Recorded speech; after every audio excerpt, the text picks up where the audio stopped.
Good morning or good afternoon. I think it changed from the time I stepped up here. How is everybody? Welcome to Cincinnati. Yay. So first of all, I want to say welcome to everyone that's in the room and also to those who are joining us virtually. Greetings from everyone in Cincinnati. My name is Christy Coombs, and I have the pleasure of being the president and CEO of the Urban League of Greater Southwestern Ohio, the longest title probably of any organization. On behalf of our incredible team and our board of directors, we want to welcome you to the Holloman Center for Social Justice. We opened this center earlier this year after a $1 million gift from our CEO, Philip Holloman, and his wife, Gail, a black couple here in Cincinnati, and we are so proud that this was established from a gift from our own folks. So you are here today for the Building Parent and Policy Power Conference, correct? Yes. Are you excited? Yes. Are you going to build power for parents? Yes. And we're going to change policy. Change it. Change it. That's right. So we are incredibly proud to host all of you over the next couple of days as we connect, learn, and share best practices, strategies to empower parents to advocate for policies to improve the educational experience for all kids. And why do we say all kids? Because even when you're in there advocating for your child, it's going to impact other kids whose parents may not have the opportunity to be in that space. The National Urban League has a 2025 empowerment goal of every American child is ready for college, work, and life. Here in Cincinnati, we share National's commitment to ensuring that all children receive equitable educational opportunities because we believe that education is one of the most impactful ways to create long-term financial stability and workforce success. Now, if you give them financial stability, they get out of your pockets, right? Okay, so let's not forget that. I want to personally thank Hal Smith, where's Hal? Okay, the Senior Vice President for Education, Youth Development, and Health of the National Urban League for selecting Cincinnati as the host for this year's conference. Thank you, Hal. I also want to recognize and thank our head of policy and advocacy, Jazz Coaston. Where's Jazz? Jazz, come up here.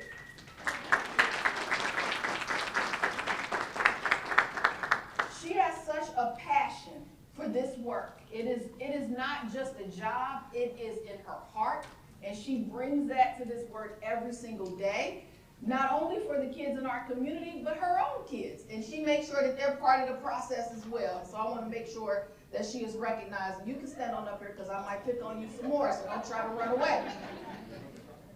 We have a lot of other folks who have been involved in this, and so I want to make sure that anyone here at the Urban League that has helped, some of you are already standing, making sure I don't mess it up, but the rest of you, if you could stand and be recognized, the Urban League of Greater Southwestern Ohio team, thank you.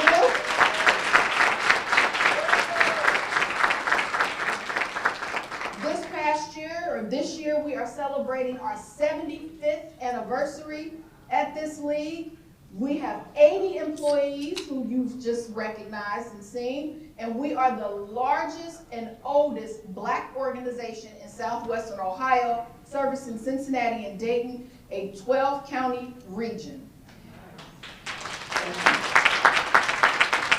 Like urban leagues across the country, we are committed to empowering communities and changing lives through our many workforce, financial empowerment, entrepreneurship, leadership, and youth programs. In August, we celebrated the official opening of this beautiful space, which we just talked about, and it was established, as I said, in 2020 by Philip and Gail Holloman after the uprisings across the country, where Philip and Gail said, our people should invest in our people. And if we want to see sustainable solutions, they put their money forward, and so we're excited. The center engages in policy advocacy, data collection and reporting, Kendra Reeves, community education and organizing to advance racial equity in our region. Is our managing director here? Where's Gabriel? Oh, he's sick? Oh, goodness, well, he missed it. Tell him I mentioned it. Over the next 2 days, you will learn a lot, make valuable new connections, and we hope will enjoy your stay in our beautiful city. Once again, welcome and thank you for joining us.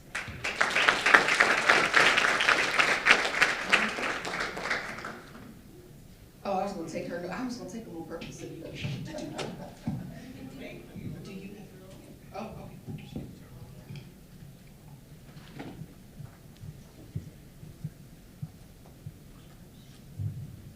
Thank you. Thank you so much to our awesome CEO, and thank you all for being here. Again, my name is Jasmine Costin. People call me Jazz. And I am head of policy and advocacy here at the Urban League of Greater Southwestern Ohio. It's my pleasure. I want to give just a brief overview of our Black Caregiver Network and the work that we do here that we are all coming here to celebrate, so that for folks who are not with us in New York, have an understanding of kind of why we are here and the types of things that we're doing to build that parent and policy power.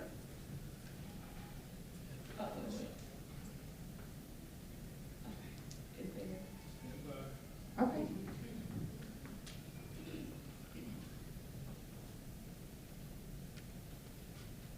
Awesome, thank you. So when we started this education equity work, we wanted to be very clear about our goals. Everything that we do when it comes to policy is rooted in a deep love for Black folks and Black liberation. And so we wanted to create a system of accountability within our school systems that amplified Black caregivers' voices. And let me be clear, we use the term caregiver, and that encompasses anyone that supports a student in the Cincinnati Public School District.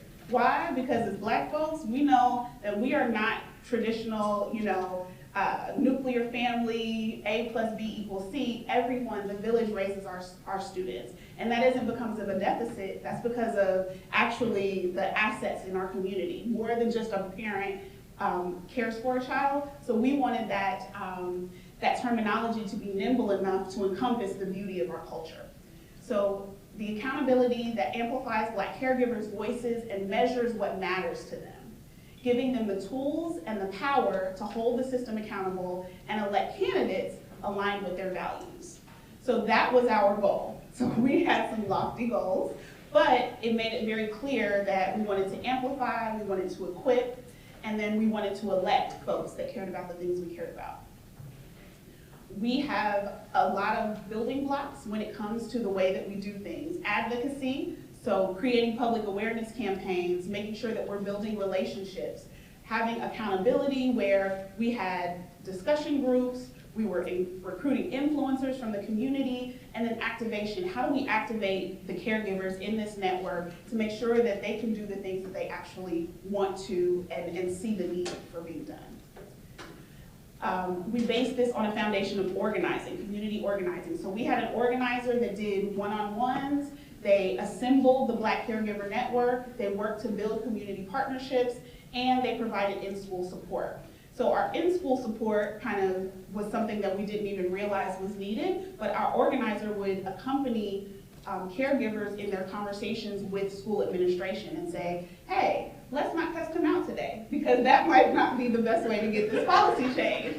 And so you can cuss at me and tell me the things you want to say, but when we go into this meeting, we're not going to do that. And our parents were like, you're right, let's do that. And so that was actually very helpful, because we know that systems sometimes look at our caregivers, and because of maybe their level of education or the things that they do or the way that they engage with their student, they write them off immediately. But we wanted to be that liaison to say, no, we're here. We know exactly what you're saying, and it's not right, and we're going to make sure that our caregivers understand that and give them the tools to be able to say the things they need to say.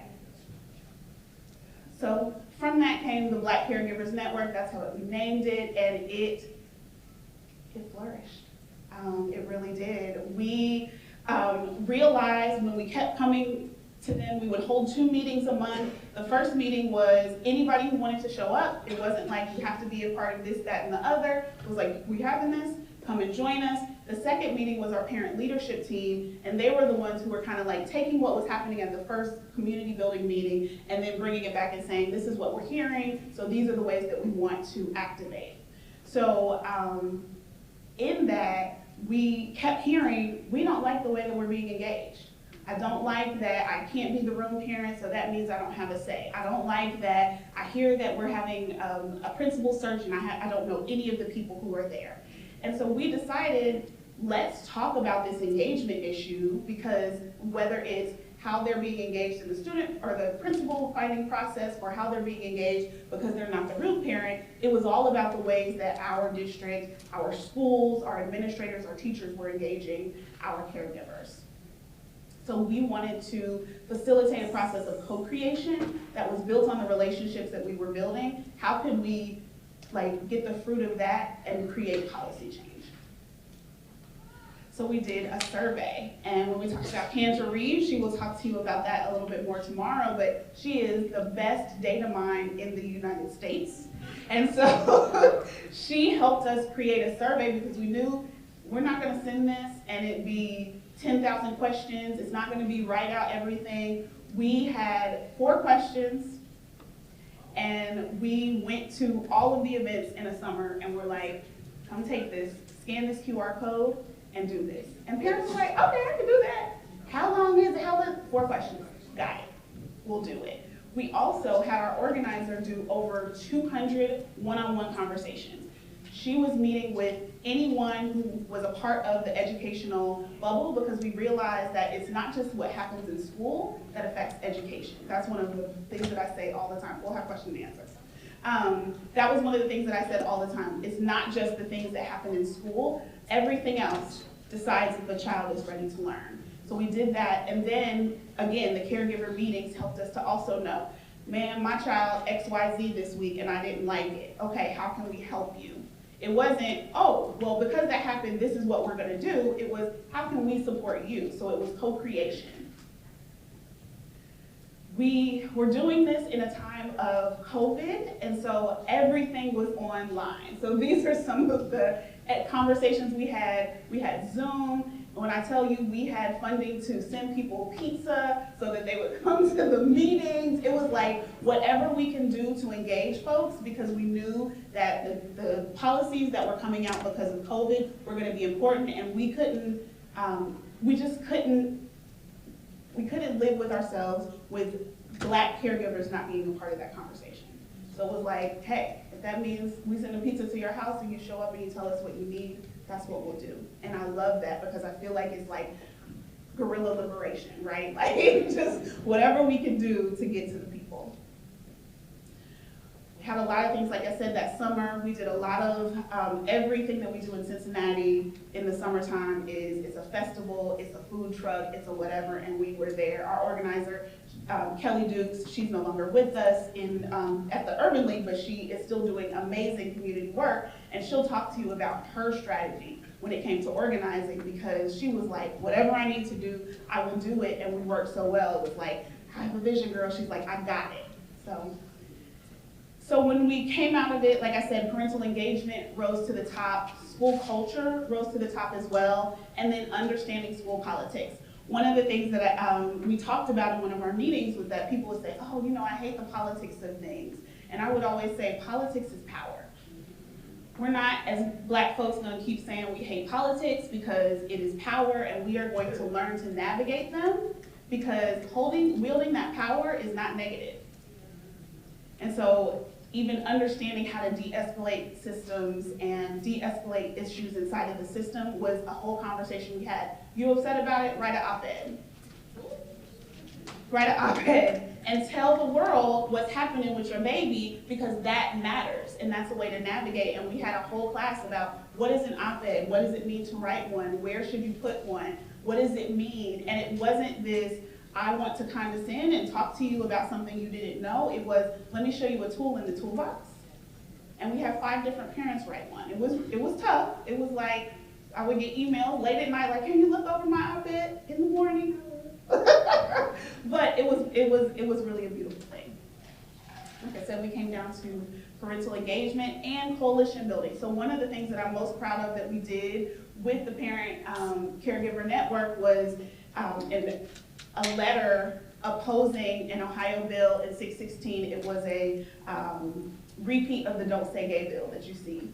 And as the Urban League, we had never marched in a pride parade before, and so Glisten invited us after doing that with them to march in the pride parade with them, and it was just really beautiful because for the first time, we, me, Christy, our kids, other people from Urban League were out there, and we were holding our Urban League banner, and there were Black folks who were looking like, Urban League? Yes, Urban League, because we celebrate every way there is to be Black.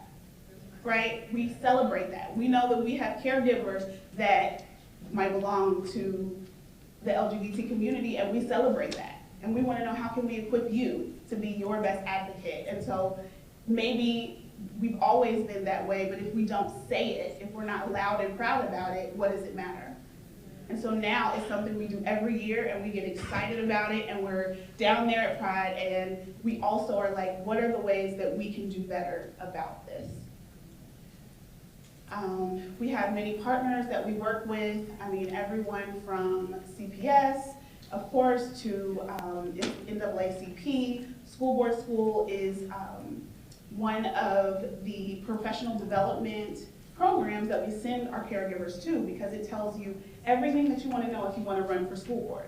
Now, are we telling them they have to run for school board? No, but it breaks down school budget. How do they do the school budget? It breaks down, what does it mean to govern? What does a board member do? And so all of those things are the pieces that allow us to step into those spaces feeling fully confident in who we are. So I'm going to kind of wrap up that portion of it. Just wanted to give you a brief overview of the things that we've done, where we started, where we're going. We're continuing to build that type of power, continuing to build those relationships. Do we have time for Q&A? No? Okay. I will come and answer your question.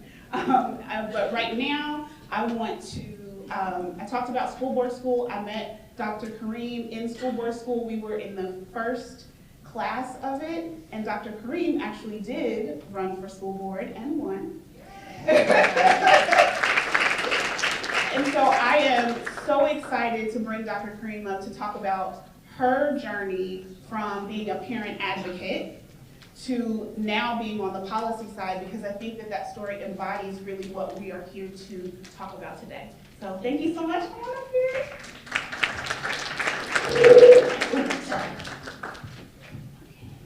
I'm gonna read a little bit of notes. As a new politician, we can get a little long-winded, so I want to try to stay a little on focus, but I don't have a lot of time. And I want to tell you a little bit about my journey and give you some tools on how you can ignite and engage parents, helicopter parents like me. There's nothing wrong being a helicopter parent. I'm going to tell you right now, I was one, and it has a bad connotation, but we rock. So I am, I have a PhD from UC. I'm a scientist by trade. I'm actually a divorced mom, to the scientist. I'm a divorced mom of 3. I live in the community. 2 of my most important things that I've done, those are the things that I've achieved. But 2 of my most important things, I don't know if I'm getting this right, that I've done is that I'm a mom of 3 boys.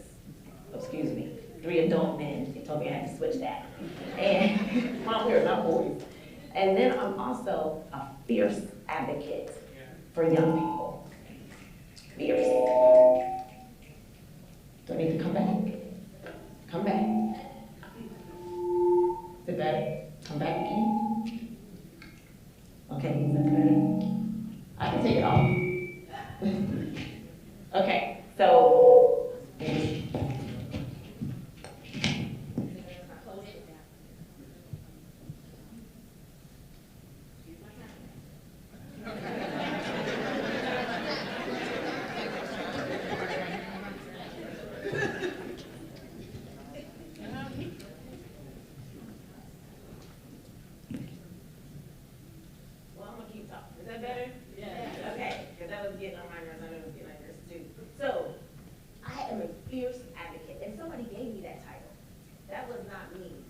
somebody said, you are a fierce advocate for youth. And I was like, oh, I like that, I like it.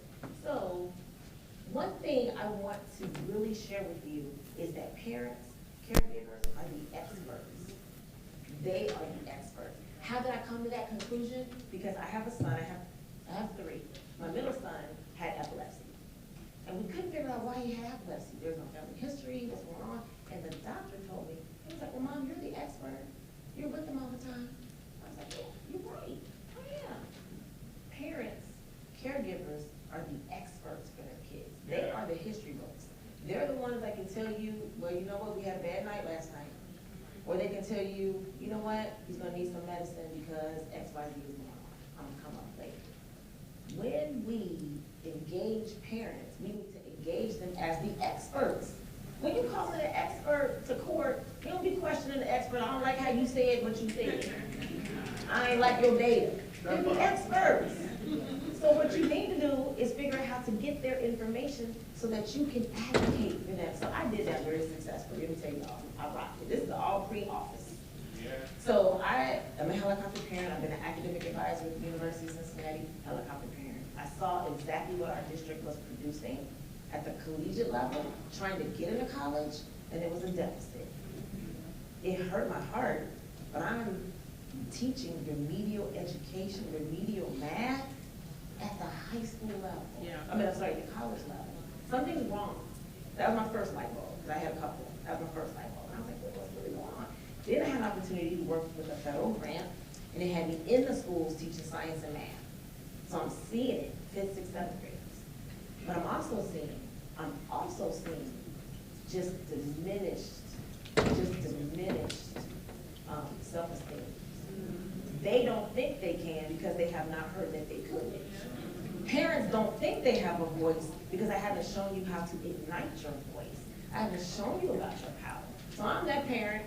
I'm gonna tell you, well, did you know there's a meeting coming up? Did you know this? Parents will engage, but you have to be in the way. I didn't say meet them where they are. I said you gotta be in the way. So if you're going down this road, I need to step in the road so that I meet you. I don't tell you to come to me. That's not engagement. Engagement when I tell you to come to me. Go to the website and fill it out. Really? How about I be at your community center? How about I be in your neighborhood event? How about I knock on your door? How about when you pick up your baby, I'm at the car? That's engagement. So that's the mindset that I had when I ran for office. Quick little story. I was the PTO co-president. Are you shocked? And we wanted to get parents to come to the meetings. We have this system in Cincinnati Public where we do these robocalls. And there are these machines, and there's our meeting, on such and we were getting nobody to come. Now, we set the scene for you. Withrow is a population of 1,300 students. They look just like me, just like you, the majority of you. And my kids are there. And I'm trying to tell these parents, like, look, y'all ain't got this coming up, we got this, we got that. They weren't coming to the meeting. So what we did was we got on the robocalls and we made the invitations. Parents, we invited you. So much so, let me tell you how we bugged them. The meeting was on like a Thursday. We called them on Monday. First of all, we called them on weekends one time. Then we called them on Monday, then we called them on Tuesday, then we called them on Wednesday. This man came, he said, who is this Kareem? She getting on my nerves. I had to meet you. You actually kind of little. I wanted to fight because you was bugging me. But you're kind of little. I said, well, good, you're here, sit down. And he was there. He was there. He's like, I'm glad I came. Why didn't you come before? Because they was calling too much. And I don't think it pertains to me. Really? So, please, it does. So we would go to football games and pass out little business cards with the meetings on it. Only cost us, what, $20 for $500? They had a game. They're at the events for their kids. So engagement means that I'm where you are. I don't just invite you to the table. I let you help me. Maybe at a table. Maybe we sitting around somewhere. We always talk about pulling up a chair to a table. Maybe you don't need a chair because we're not at a table. It has to look like it needs to look for you. So having said all that, let me go back to my notes because I told you I'd get a little long-winded. So I'm teaching math at our local college. I'm noticing that there's some problems. I'm teaching quantitative analysis. some of my adult students. And immediately, they gotta get through this class and they're like, I can't do math. Dr. Mom, I was like, well, first of all, stop talking to me about what you can't do. Because if you tell a person, I don't like you, do they want to engage with you? No. If I tell you I can't do something, I'm immediately met with a barrier. So we're gonna talk about how you gotta struggle with math, and maybe you gotta work a little harder. We're gonna change our word speak. I don't give grades. I report what you earn. There's a difference. Very different. And you can earn an A. Very different. I had some students tell me that, look, just like me say, I've never in my life at all ever earned an A in math. I think that has to do with the teacher too. What I also saw, this is all pre-election, y'all, I was gonna teach my favorite. What I also saw is that every student's not wrong. That was a hard one. I'll give you a very quick story about a little boy named Eli. I was teaching geophysics at the high school, and we talked about response versus reaction. I said, you know, I got this Dr. K's 7-second rule. And in my 7-second rule, I said, if you're in a conflict, count to 7, but you gotta get to 5. Let your fingers go. That releases the tension. So we talked about all this stuff. He was in my class because the little Japanese teacher who was 4'10", she felt intimidated by him. He's 6'2". I got boys, I understand. So he was in my class, he was in my class. He went down to get his to turn his work into her, and they ended up having a verbal confrontation, and he cussed at her. She was wrong. She said, that's why you're not going to be anything. She told us what I did that. She said, that's why you're not going to be anything. That's why you're not in my class. He said, did you hear that? I said, I heard it. Hold up, I heard it. She was going to kick him out of school. Ended up being, he ended up saying, but I saw every kid was like, they just, it's about your words, it's about the things that you said to them. So I ran for office. I ran for office in 2021 under increased engagement with the district, because I had seen all of that. Transparency and advocacy for parents. I wanted to have a board member that was like what I needed, that I didn't see that I had. Now, parents have so much power. You really do. When I ran, there were 4 seats, 1 incumbent, 3 new people were elected. What does that tell me? It tells me that people want something different.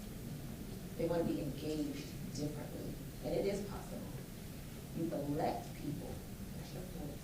You elect people that represent you. I said I was going to try to be a little bit,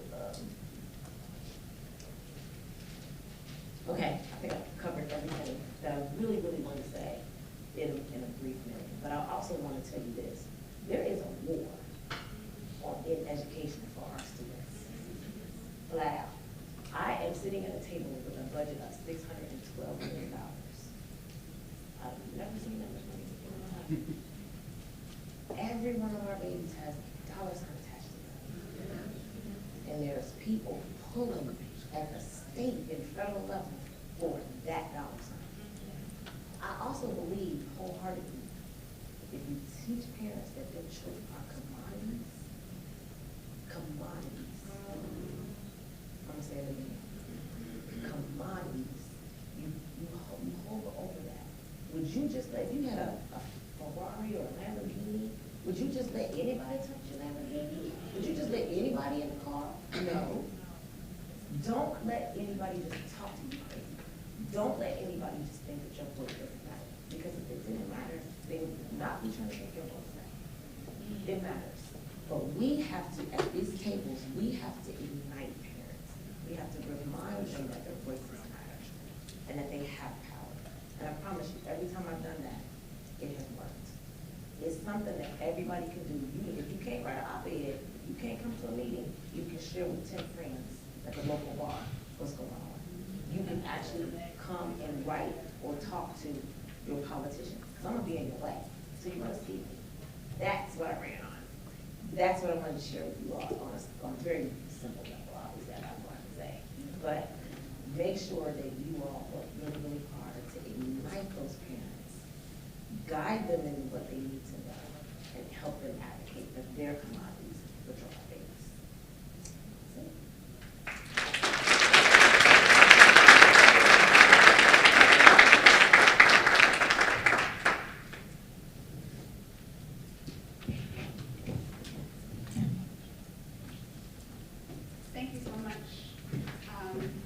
Dr. Kareem, you are amazing, and I'm just so grateful to have you here and for you to share a part of your story.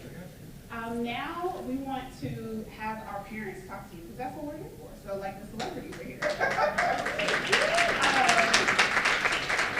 I'm going to talk a little bit about their journey, what's going on, how they started, what they're doing now, all of those things, and we're going to talk about parent power. So I'd like to welcome to the stage Sarah Womack, Junior Smith, and Jamon Corey.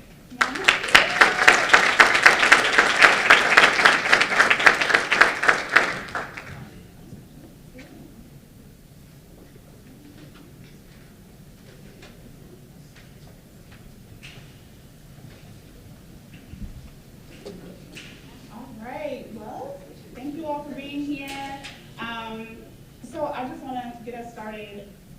Black Caregiver Network was founded on the belief that caregivers are the most powerful advocate for their students.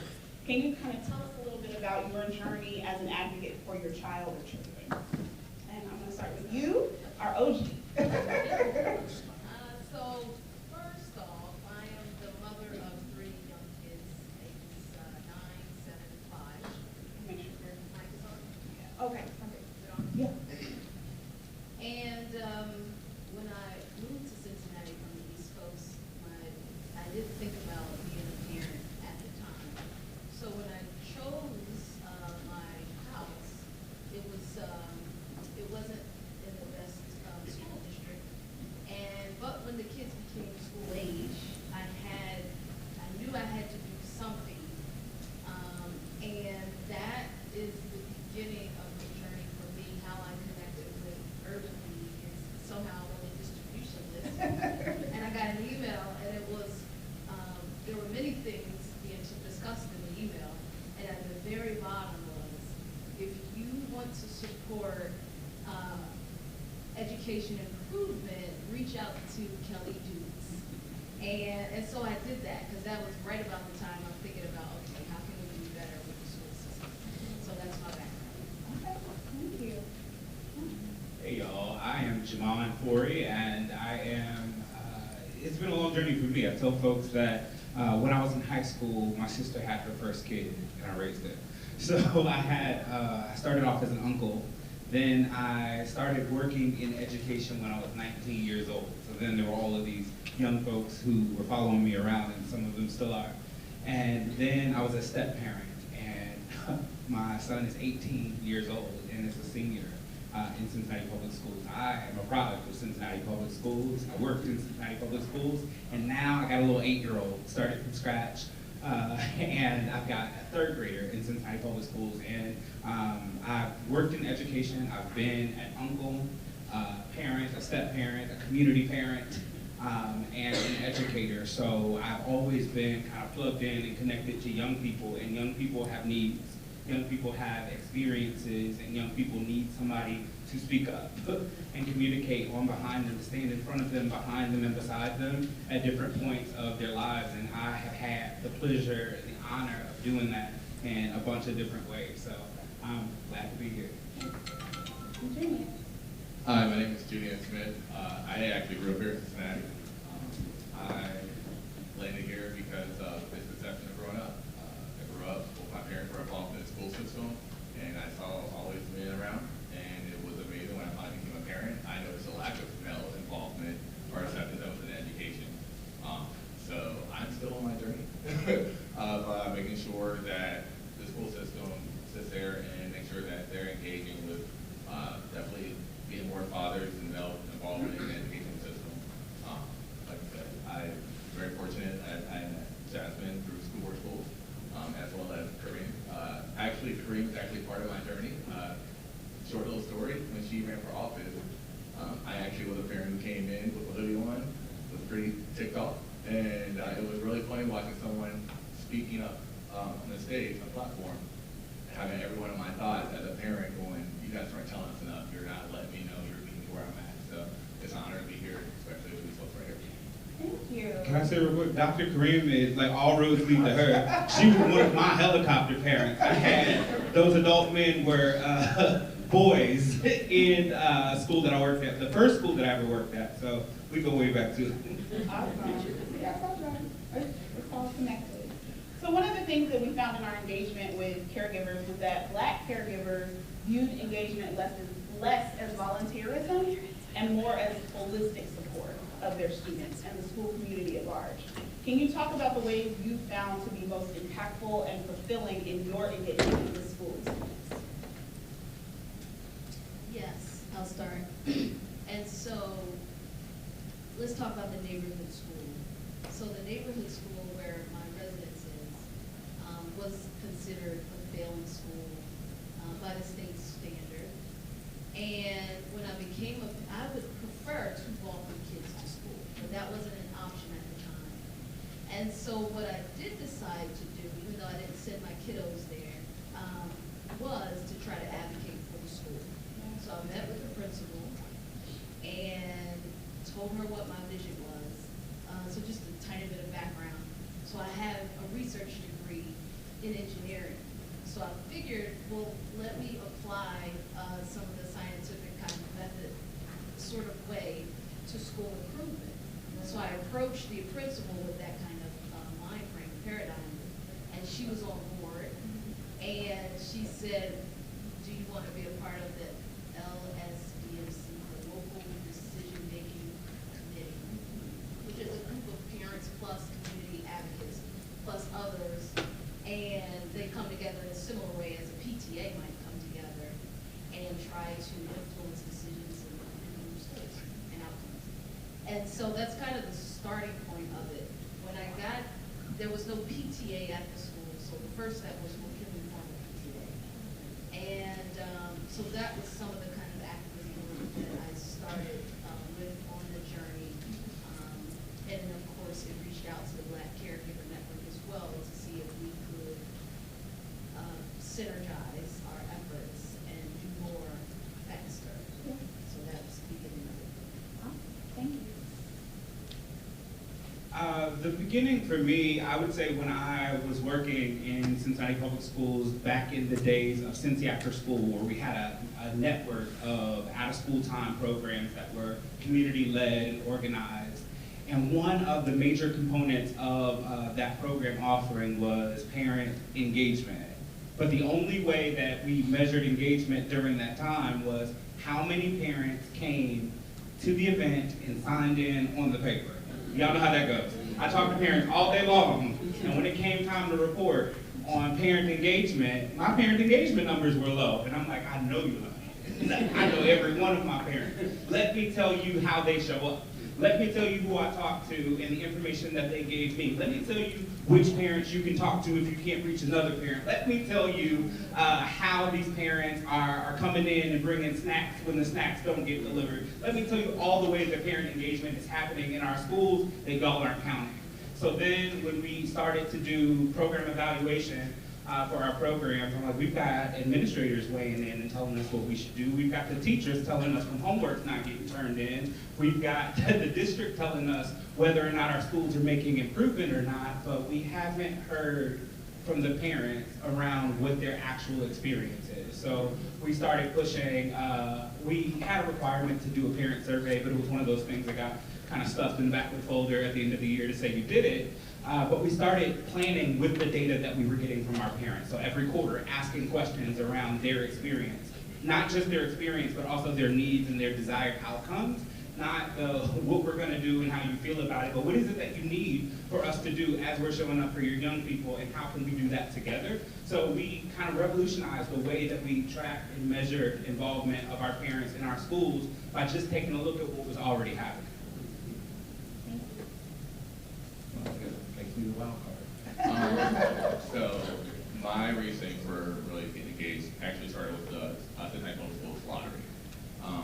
We watched the automatic division where my son, when he went to a magnet school, one of the top schools, was being questioned because of ethnicity and economics.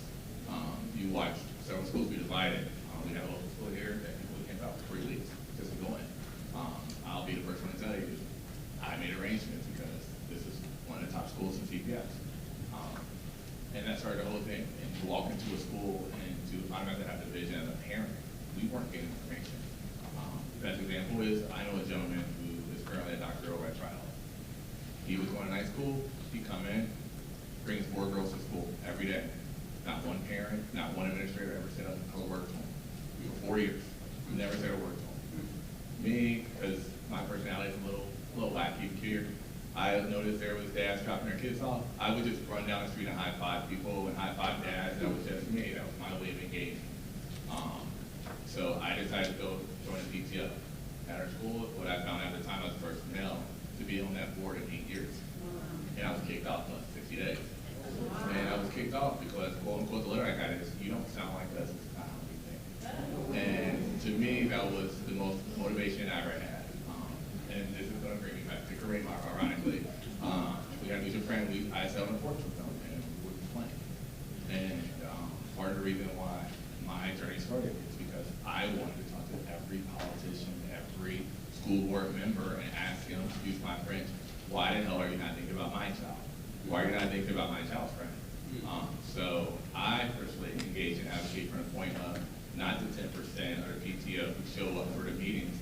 My thing is about those parents who work 2 jobs who can't make it, or the parent who sits there who picks up 4 kids from 4 different schools every day, and they're not getting information, or they're getting an overload because the district's giving so many robocalls that you just don't pick up the phone at all because you realize you're gonna have 5 people telling you 6 different things every single day. That it's like having a telemarketer. So I come from that standpoint where even now, my son's over at Walnut Hills, which if anybody knows me, I'm not a big pro. Watching the same thing happen again, where I am watching parents who feel that, as you used for our term, leaving their kids alone and not realize they're a commodity because they don't want to sit there and see their child get damaged by their involvement, or if they don't take it off somebody who is with the PTO or LCMC. Fortunately for me, and my child, and I'll say this to wrap it up, is that my son understands my passion and understands that the mindset is if you don't speak up, then you're part of the problem or so the solution. Okay. Building community has also been the foundation of the Black Caregiver Network, getting caregivers together so that they can build. We've seen the beauty of what happens when parents build power together, and we want to know what has been your most fulfilling experience building community with other parents, and how does that enhance your experience on this journey to advocacy? Whoever. All right, well, I like to move it inside out. Do everything that's negative, you can find something positive. Through that adversity, I actually have a dance group that meets every month. And these are parents and caregivers. We started the dance group, but we open it up, obviously, because there's different style of parenting. And it's just a platform for our kids to see what true engagement is. To sit there and see people from different economic backgrounds, different cultural backgrounds, just having a good time enjoying themselves. The reason why I started, to be frankly honest, was my son would go to school and he would see the parents the kids who had parents involved were treated differently. And he didn't get to see that diversity of the dad who didn't work, who wasn't mad, who didn't come home tired, and he saw moms who, let me just say this, I have 100% respect for, who worked and came and was involved in school, and they didn't see the same thing. And I thought we needed a platform for us, for our kids just to see that, hey, we can have fun just like mom too, we can invest just like mom too, and it just developed over time. So anybody, if you're locally, Sunday, you're at Level 1 Arcade, if you want to come with your kids, feel free. But it's just things like that. It's also led to other opportunities like junior achievement. Myself and a person, we were very fortunate that they started an innovation program where we'll be in local high schools. I'll be at Asian High School where you get to go in the classrooms and work with those kids and let them be creative, those who are trying to become entrepreneurs. It's those many blessings that are going on and encouraging with our youth that move forward to opportunities.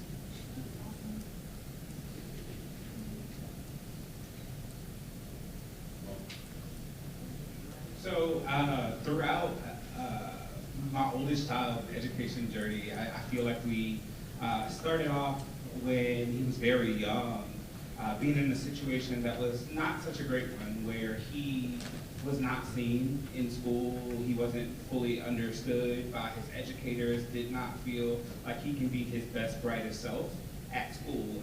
He he would be at home reading books well above his grade level, but the teacher, you know, once brought me in and told me he couldn't read. And we had to have a hard conversation that day. So as a result of that, we changed schools. He went to a different school.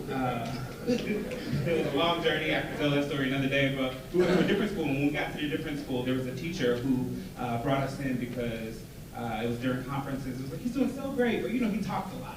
And we're like, well, he didn't used to talk. And she said, say less.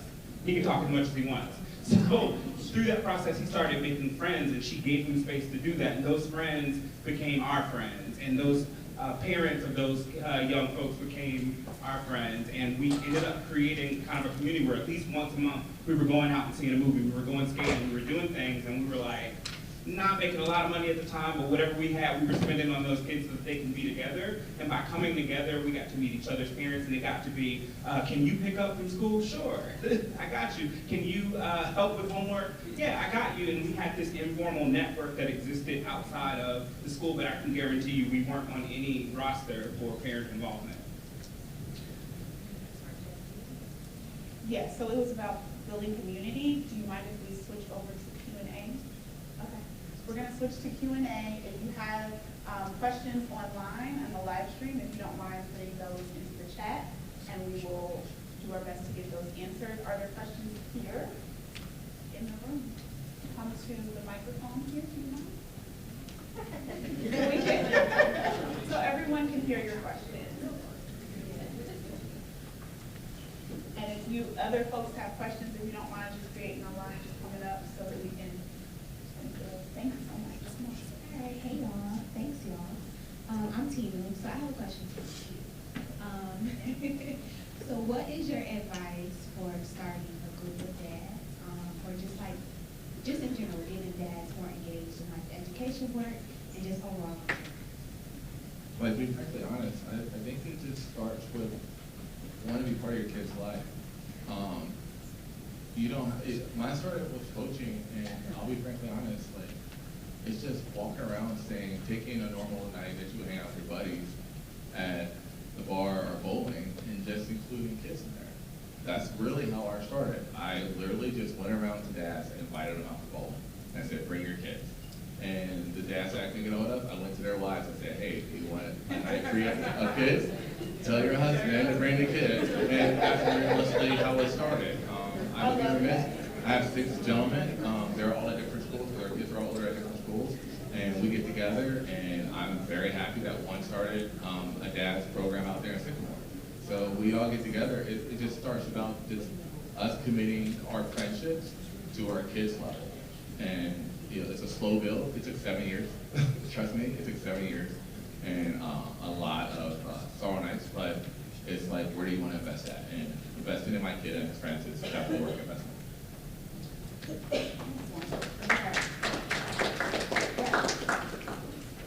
Morning, great conversation. Michael McCoy, National Urban Young Professionals.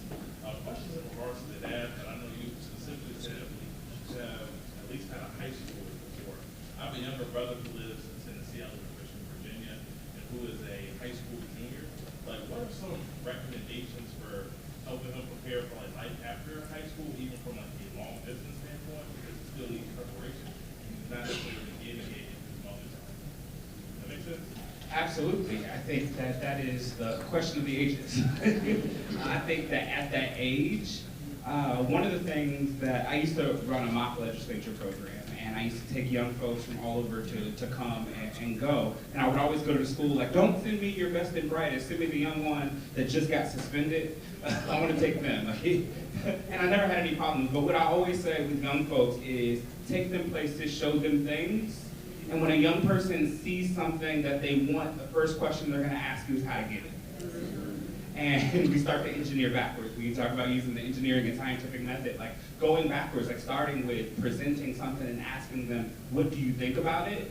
And those small conversations lead to bigger conversations, lead to action steps. So like that is the simplest way that I would say it is through conversation and introduction of new things. Ask them, have you heard this record of something that they've never heard before? Have you seen this film? Have you been to this place? And try to create those experiences, because the first question they'll ask you, and you might have to try a few things, because they know everything and don't like anything. So you got exposure is everything, but starting by like putting those things out there, and when they see something they like, the first question they're going to ask you is how to get it. This is Sam Rath from Youth Parents Western New York. My question is, have y'all done anything to connect with y'all do as parent organizations to historically values that came before y'all? And are y'all intentional about thinking about making sure all this institutional knowledge y'all gaining, y'all pass to the next generation so they don't gotta come and start all over? Okay, can I tap that one? Yes. I think that is such a profound question. Because when you think about education as it stands now, we have inherited basically dilapidated houses that people are like, why are the houses so dilapidated? Well, they were inherited as dilapidated, and now it's kind of incumbent upon us to figure out how to fix them. Maybe the education system itself for certain socioeconomic classes. So, in terms of going back, I don't think we can. Simply because it was so bad in the past, you would argue where we are is much more advanced or better, more opportunities, more better facilities. Cincinnati has beautiful physical buildings now. So dilapidated in terms of the physical structure is not as much a problem. I think going forward, that is one of the million-dollar questions that needs to be answered. But there are others as well. So the work I did, and I couldn't even move that school needle in my neighborhood school. I had to go to another school where I knew there was high parental engagement to figure out how to improve the achievement gap. But if I went back to that school that's doing terrible, could not get the principals and the teacher leads, I just couldn't get everybody on the same page to move the needle forward. So I think it is going to be a multifaceted approach. I do think your question is important, but we have to also think about how do we build what we want now, and then how do we keep it going? Because I'm a parent for what in the school year, for maybe 15 years, and then I exit out, and that's just the way the cycle goes. We need systems in place really to make it sustainable, and so anyway, I'll cut it there. Just say it's a question that needs to be answered. That just as a parent that's been doing this for 30 years, it's some parents that fit back there who then fought, who you don't know about, Right. a little bit of research or find they just got worn down and nobody told their story. Yeah. And that's why it's important to look up that history. Yeah. And I think that's why we base what we do in the Black Caregiver Network on community building. So we have those meetings where whomever wants to come can come, and we have those meetings with the people who want to execute, so that we are always having parents around parents. And then it might be something as simple as now we're going out bowling, but it could be, hey, now I'm about to run for school board and I need some folks to help. And so then as people cycle out, more people are cycling in. So we're never kind of at that loss. Are there questions from, So Jazz, it sounds like Urban League is going to be one of the organizations by which we keep moving this thing forward. yeah, from your lips to God's ears. National Parents Union. Hi everyone, so thank you so much for being here. So shout out to the homeschool parents here. We came in strong. Yes. But truly, as a homeschool parent, and so I'm from Detroit, Michigan. I've opted out. So just be honest. I have a daughter, she's 7, she's never been in the public school system. And that's a reason, right? The things that we're talking about today is heavy. And so my question though for you all is, where do homeschool families fit in? And not just where is the system making space for us, because we've already opted out, so we'll make our own spaces. But how do we collaborate? Yeah. So how could we help this effort? Yeah, so I will tell you, when Kelly and I first sat down and talked about what our vision was for this policy initiative, we wanted to do homeschool parents, we wanted to do private school, we wanted to do all of these different counties. I mean, we were like, we can do, and then we were like, wait a minute, it's us too.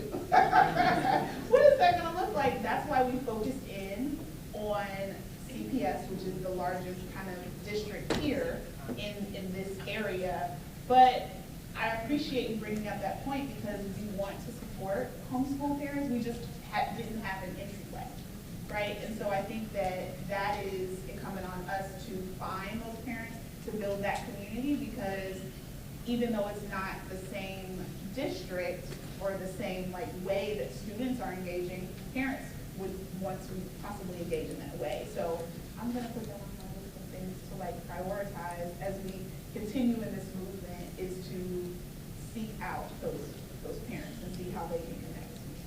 Yeah, I appreciate. Okay, I appreciate that. Yeah, please. So I was just going to say thank you so much for speaking up. The work that I do now in supporting students is, I always say that we're doing work to shift systems, but I'm always grateful for people like you who share their stories, because while we're doing the work to shape our system, you and your 7-year-old baby don't have the luxury of time to wait.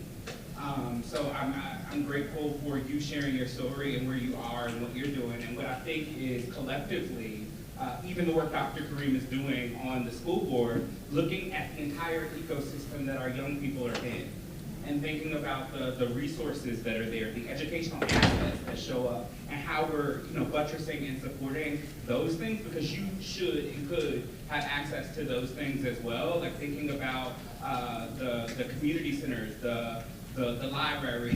We're all in this work together, because these are the things that contribute and support the educational journey of our young people. And if we could build those up, identify them, amplify them, then whoever's here, whether they're in the system or outside of it, a young person, we have the responsibility of making sure that that whole ecosystem is whole and well.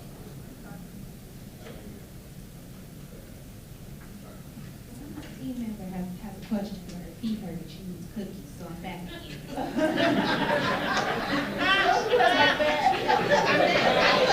back again. Not taking that space from that. So question is what does it look like for special ed students or like students with IEPs, and like what is advocacy for you all? Yes, so that is our focus for this new iteration of the Black Caregiver Network. We were dormant for a while, but that was the next thing, was tackling college from 7th and 8th grade, right? Like starting then, and what is the IEP process? And that was very personal. When Chrissy said this was personal for me, my son had a traumatic brain injury in 2021, and I'm like, I think I know a little bit, and I went through the IEP process like, why do I feel so stupid? Let me just be real. Why do I feel so disconnected when I'm here trying to fight, and this is what I do for a living?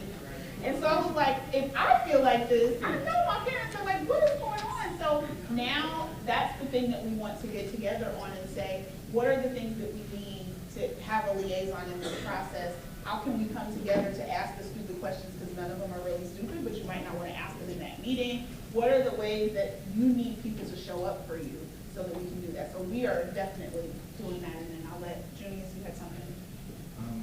And it goes to the question you asked earlier. I think we forget one thing. We're our children's first parents. And we teach them. We get them ready for school. And like I said, we know them better than anyone else knows them. So it's our responsibility to build that community. At the end of the day, we're all here because, I'll be frankly honest, if it wasn't for me having a child, I wouldn't be here. It's my child doing that. And because of that, my child right now is in a good situation, so I'm not speaking for him anymore. I'm speaking for his friends whose dad can't be here. The same reason why everyone here is speaking. It's the reason why all you guys are in the room, you travel. You're speaking for a person who can't be heard. You are showing an extension of your community, so it's our responsibility when we leave here to make sure those who are live streaming and everything else, that we are sitting there using the social media aspects to make sure we're involved. That we make sure when we see that kid that's 12 years old on a street light at 8:30 at the corner, knowing he should be at home studying, it's our responsibility not to drive by him and sit there and say, hey, what's going on? Are you hungry? Do you need help with your homework or everything else? So when it comes to building a community, like I said, through homeschool, I'm a good friend of homeschool. You know what happened? I got him home after school. We were there hanging out. That was our parents making sure they got socialization. That's all our responsibility. Like I said, when we leave here, it shouldn't be like we're on our own. It's like we should keep fighting for like the gentleman who's been fighting 30 years in school. He should hand it off, and we should be preparing our kids to do the same exact thing that we're doing now. Well, I am so grateful that each of you was willing to be here. I'm so grateful to share just a little bit of what I've gotten to see over the years with my friends here. And I just thank you so much for being here, to all of you.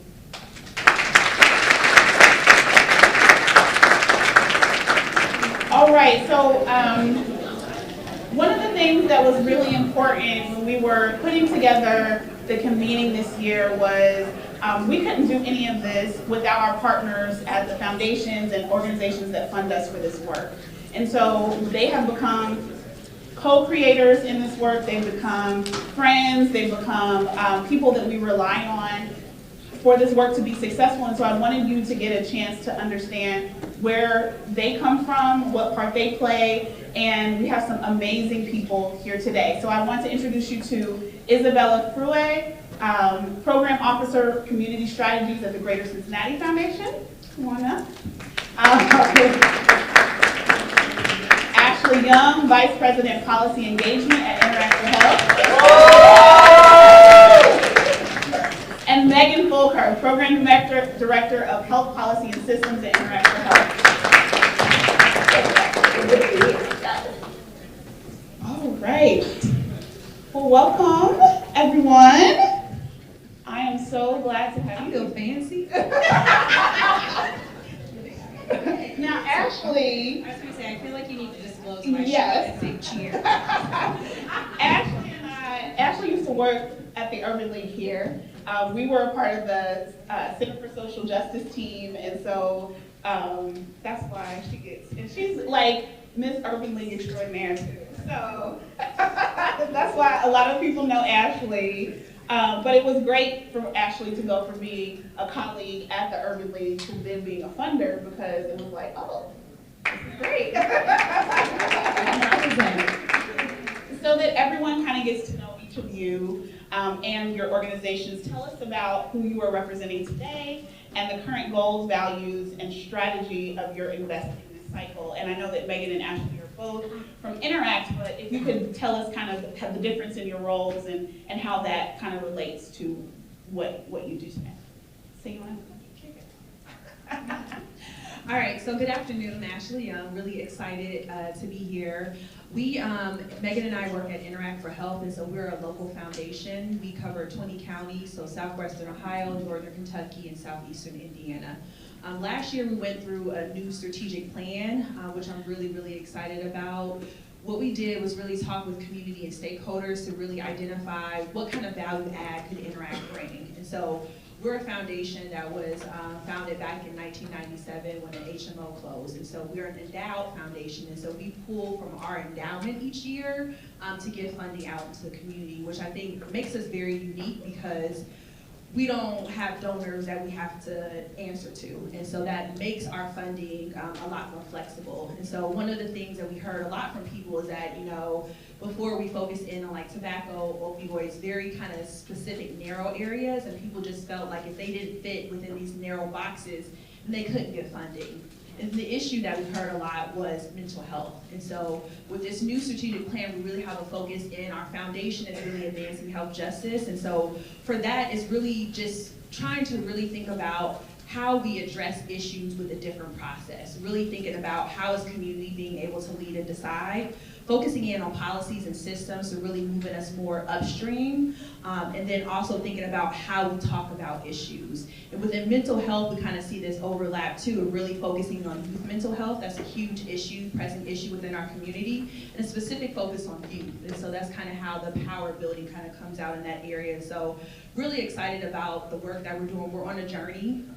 It's not easy. It's a push and pull process, but really excited to be in this space. And Megan, want to add anything else? One second, before you answer, I just want to make sure that when you're on our live stream, if you have questions, please put them in the chat and we'll include them in our Q&A section. So thank you.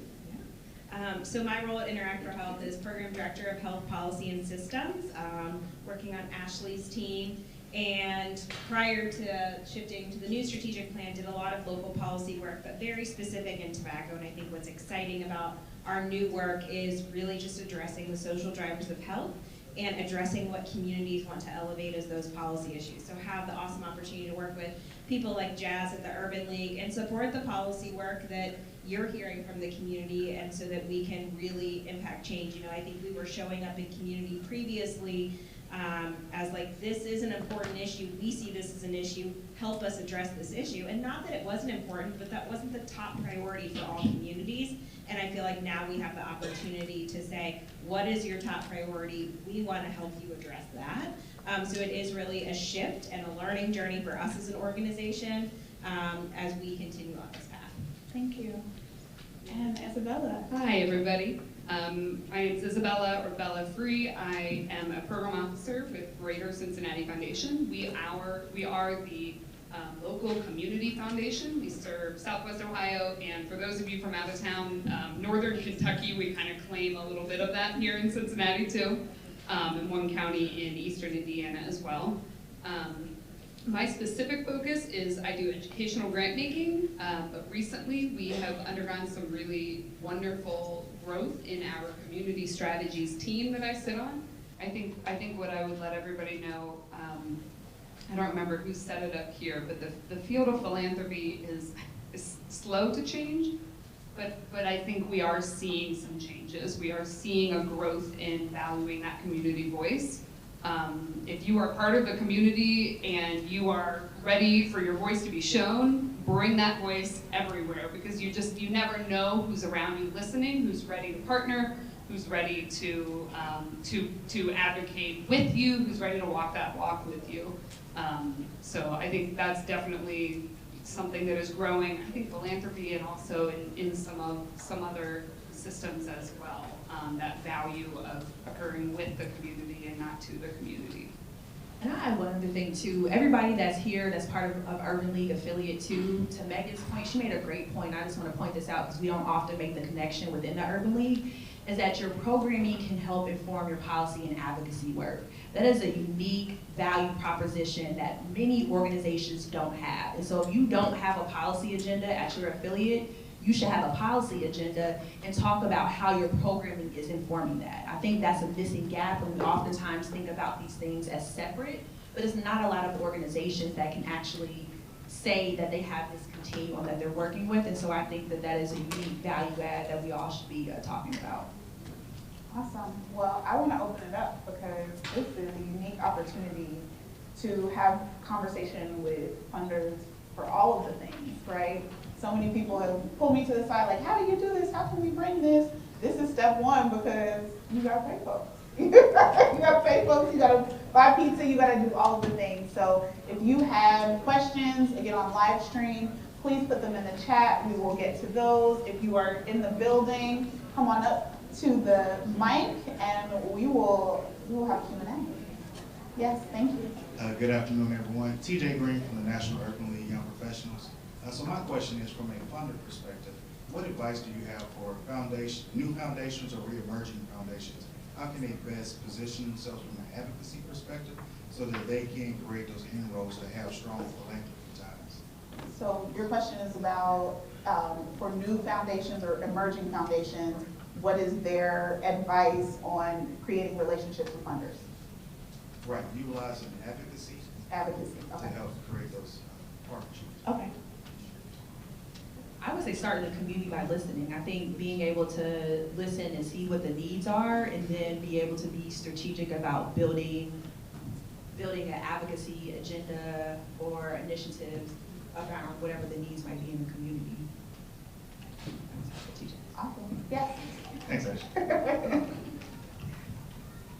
Thank you. I am from, I live in Arizona, but my passion resides in New Orleans. Okay. When I look at the health disparities that happen in the lower Ninth Ward, Hurricane Katrina, everyone has exploited all of those things, but don't look at the systemic things that happen with literally just being in the water when hurricanes happen, right? Yes.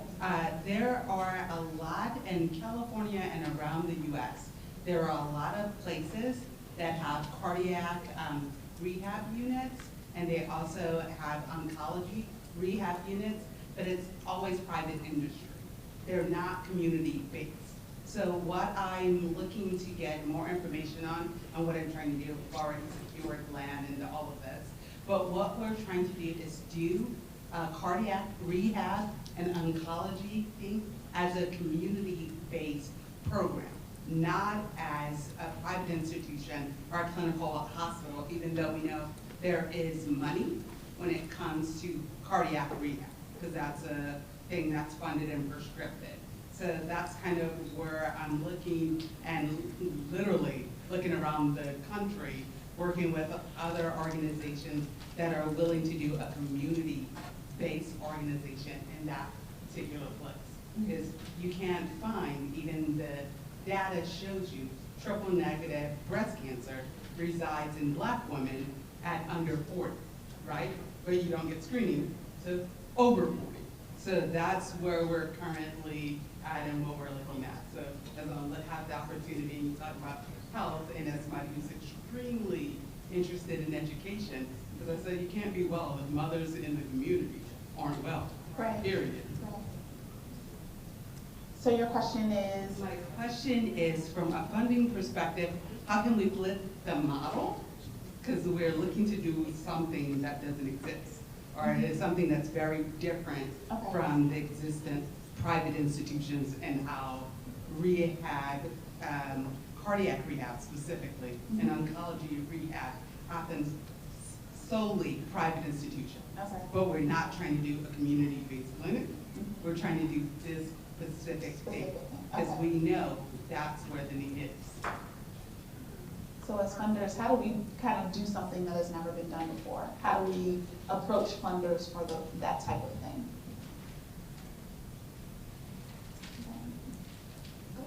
Jump in for sure, Bella.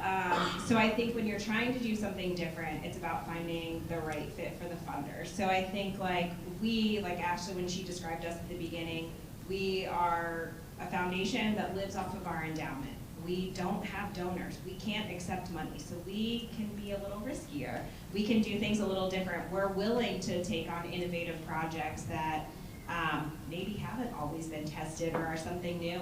And so I think it's about finding that right type of foundation, because when you are a community foundation, you have donors, or we talk about like our United Way. They have to fundraise every year and they have to make those people happy, right? So that they donate the next year. I mean, that's just the reality. And private foundations don't have to do that. And so I think it's about getting to know the funders in your community and how they function and who can be a little more, doesn't have to worry, and can take a little bit more risk, because I think that's where that sweet spot is for new and innovative projects sometimes. Yeah, and I think I would add as well, I think that first step is exactly where I would start, is finding, even if it's not 100% similar model that's successful in this community or in this region, even if we are investing in something new, an innovative program, something new coming to our region, if there's some amount of proof of concept, I think that helps with removing a little bit of the risk. You know, why will this work, or why could this work? Because it works somewhere else. Thank you. Next question. All right. Thank you all so much for this topic and for having people up here who have money. We always love it. Don't do that. Don't do that. No, but as a smaller organization that really is focused on advocacy, boots on the ground, a lot of the work that we do, the metrics are awareness-based, and when we look at these grant opportunities, the metrics that they want to use for those milestones, we either don't have the tools to track, or the way that our programming is structured when you're doing boots on the ground is hard to figure out how we qualify success. But those dollars, a lot of the dollars are going to research of problems we already know exist, and then the practitioners are being left out who are doing the work. So what is your advice to smaller organizations to better frame impact to qualify for more opportunities? Okay. How can smaller organizations quantify that impact and communicate that? Yeah, and my friend over here just told me, I never even told y'all who you were, and my mom's probably disappointed in me. I am with the Honey Brown Hope Foundation. My name is Charmaine Campbell. Okay, thank you. All right, how can those smaller organizations qualify and quantify their impact in ways that makes them a compelling investment?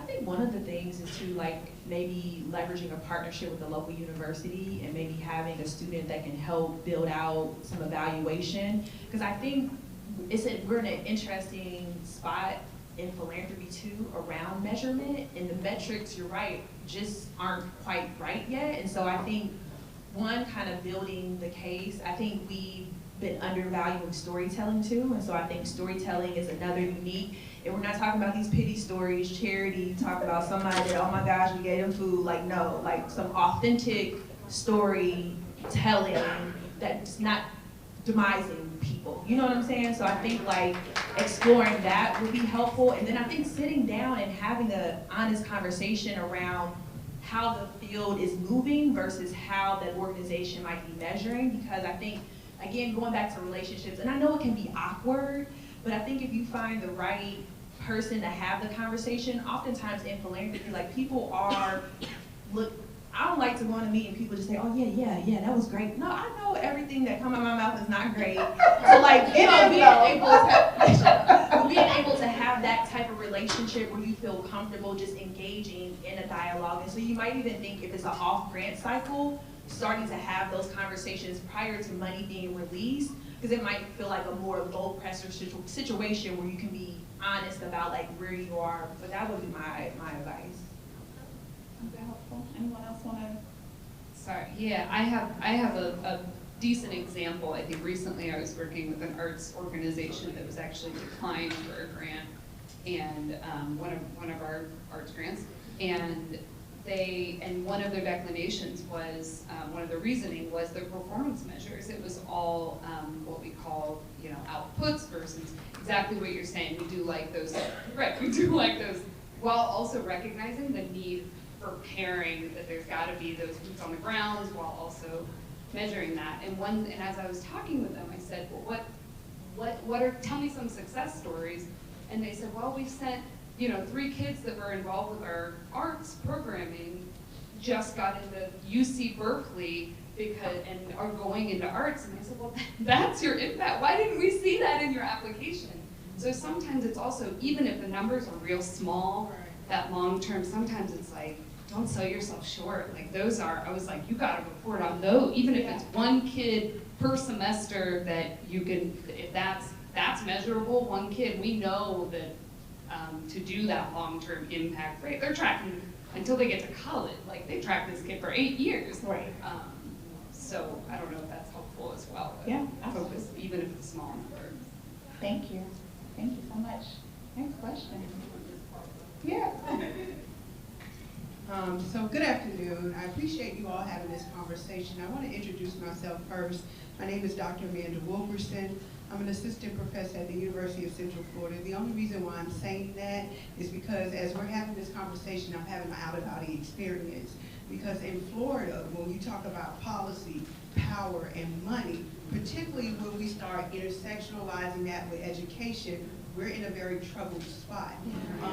And also when we consider funding is very troublesome. They just passed the bill, not we.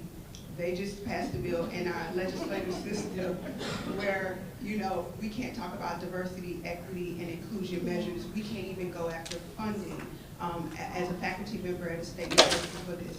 Now, I'm saying all this because as I'm listening to you, one of the things that I wanted to really ask you all is how do we reimagine partnerships where we can still do this work, get funding for it, but work across even state lines when opportunities to get funding in my side of the world, and I can tell you I'm very funded right now. I have an NSF grant, but the reality is even my NSF officer looks at my work and says, will you be able to submit another proposal like this from Florida?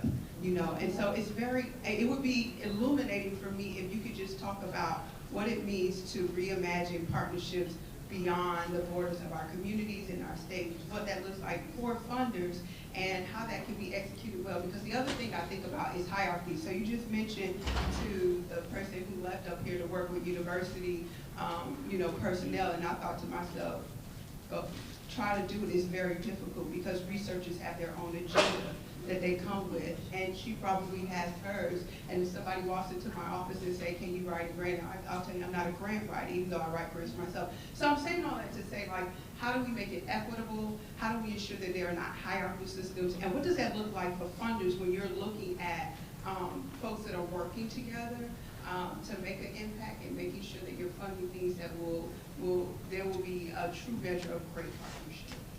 Okay, so let me see if I can.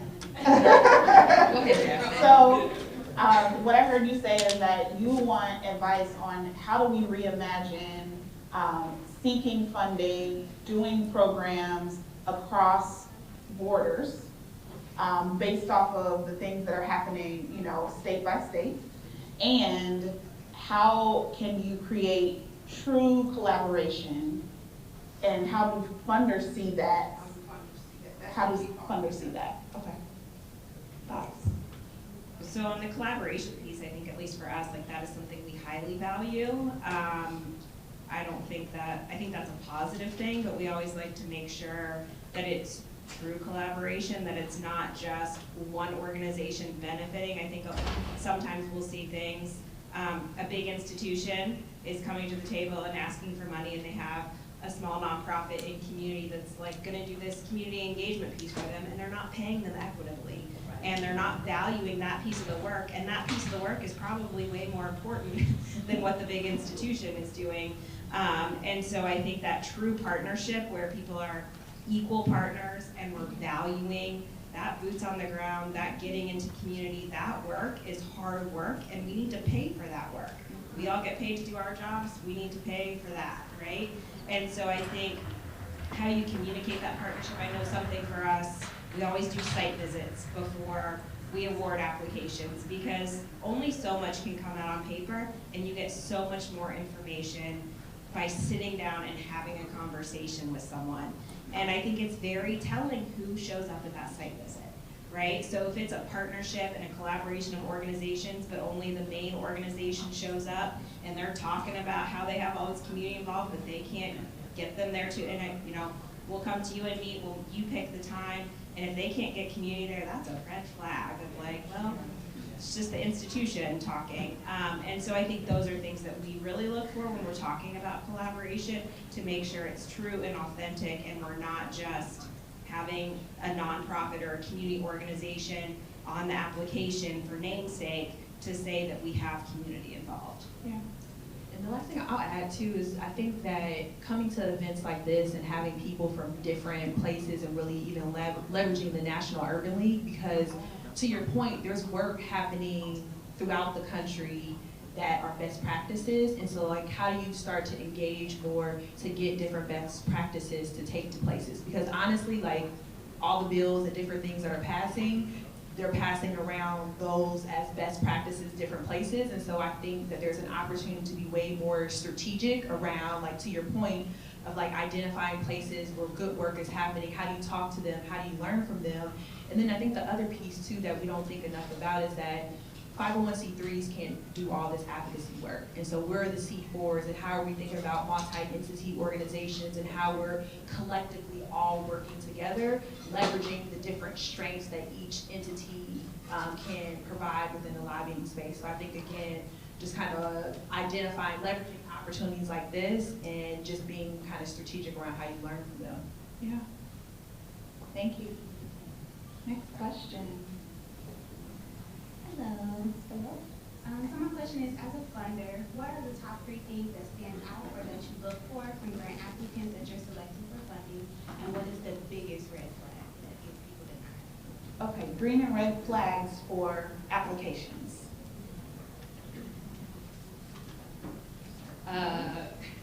Has anybody seen that viral video of the guy with the red flag, the red flag guy? I think, yeah. Big old red flag, yeah, he's hilarious. Ma'am, madam. I think that community piece is definitely the very first. And that almost, I even tell our reviewers to, it's not even just one question, right? It's the way that they talk about the community throughout the entire application. You can, I can read the first 3 sentences, but really like the whole thing, of course, and tell if they've got a deficit mindset towards that, or towards that community, whatever it is, right? Communities can be geographical, they can be demographic, they can be all different kinds, they can be everything. So I think that's, yeah, that community piece, which fuels right into that like strength-based lens. And on the flip side, that is absolutely something that that I always look for first throughout the entire thing, is how they're talking about the folks that they're serving. Other red or green flags? Yeah, I think the community collaboration is a huge piece, and that community voice coming out. I think for us, a site visit is a very powerful piece for us of just sitting and talking with partners and understanding and hearing from people in the community. So again, if there is no community voice showing up, that is a red flag. I also think, we've talked a little bit about this, like over-promising and under-asking. Like, you've got to value your people, you've got to value your time, and don't promise the world, because we get it. This is hard work. And so I think just being really realistic is a positive. I think we came from this mindset of like, we need all these deliverables, and we need all these outcomes, and we need all these numbers. And at least for our organization, that is for sure not where we're focused. It really needs to be right-sized for the work. Yeah. Thank you. Thank you. Next question. I want to try to get everybody's question, because this is like unique.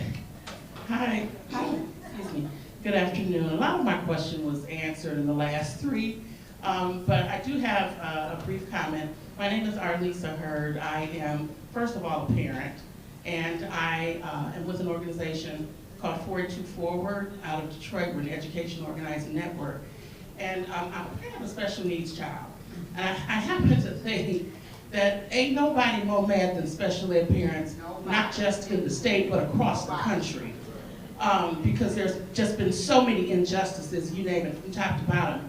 But I just want to say this, that our organization, of course, we're C3, we just rolled out our C4, but I dream for the day that we can have foundations that make multi-year commitments to organizations instead of the 1 and 2 year turnarounds. Because just as somebody said up here, policy takes time to change. We fought for legislation in our state that took us roughly about 3.5 to 4 years to change it, and we're still fighting aspects of it now. And that was back in 2016, 2017, and this is 2023. So I just wanted to say that. I don't know if you have thoughts around it, but it would be wonderful if we could have a foundation to a 5 or 10 year, 10 years is a bit, that's beautiful, but a 5, that would be glorious. But a commitment, because these things take time. And I also wanted to just say this. This was the first graduating year of our children that started high school in a pandemic. And I don't know all of the national stats, but in the city of Detroit, we are in trouble. We have a number of our students, my son being one of them, who never recovered.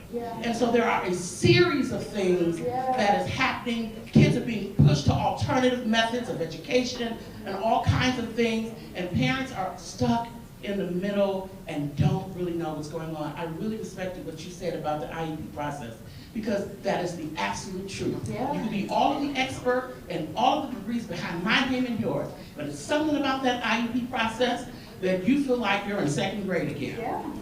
And they make sure that you feel like you're in 2nd grade again. So I just wanted to say that, but that's my dream, and I thank you. Oh, thank you.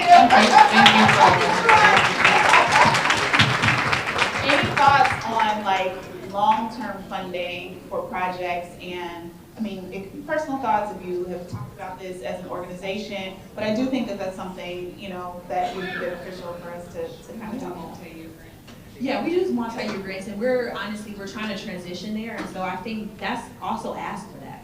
Ask for it, and ask for general operating support too. And so general operating support just allows you the flexibility to do what you need to do, as opposed to like project-based, and it more so it's based off of like supporting the organization and the needs that you have. Yeah, I think, you know, we've trying to shift all of our policy work to multi-year grants, and it is a bit of a game for us as far as like, so if we award a 3-year grant this year, that entire 3 years hits our budget this year, so we have to be strategic internally about how we structure those. So like this year we award 4 of our policy grants for 3 years, and then next year we get another 4 on a cycle, so we have to stagger those, because if they all hit, we wouldn't be able to fund anything else. So we're trying to get more strategic about that. I feel like a lot of our policy grants we've done for 2 years. We would love to shift to 3 years, and so that's something we're working through. And we're starting to track multi-year grants as well as general operating support for ourselves as an organization. to increase those percentages. And then we've also started adding, any project-based grant gets a flat amount for overhead that we automatically add on top. And so I think we're starting to see some of those shifts, but like Ashley said, like ask for it, lay out those whole 3 years. And I think hopefully groups are moving towards that, but that is something that we're personally working on. Yeah, we also do some multi-year General operating instead of projects. So like we would like, I think our policy funding to Urban League is, the goal of the grant is to support their policy work. There's no line item budget in that grant agreement. There's no reporting on how the dollars are spent. It's just, we believe in you and we believe in the work you're doing, go do it. Yeah.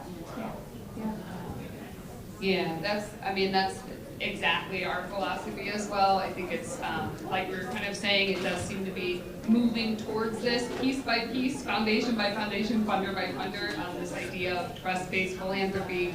You'll see more multi-year grants.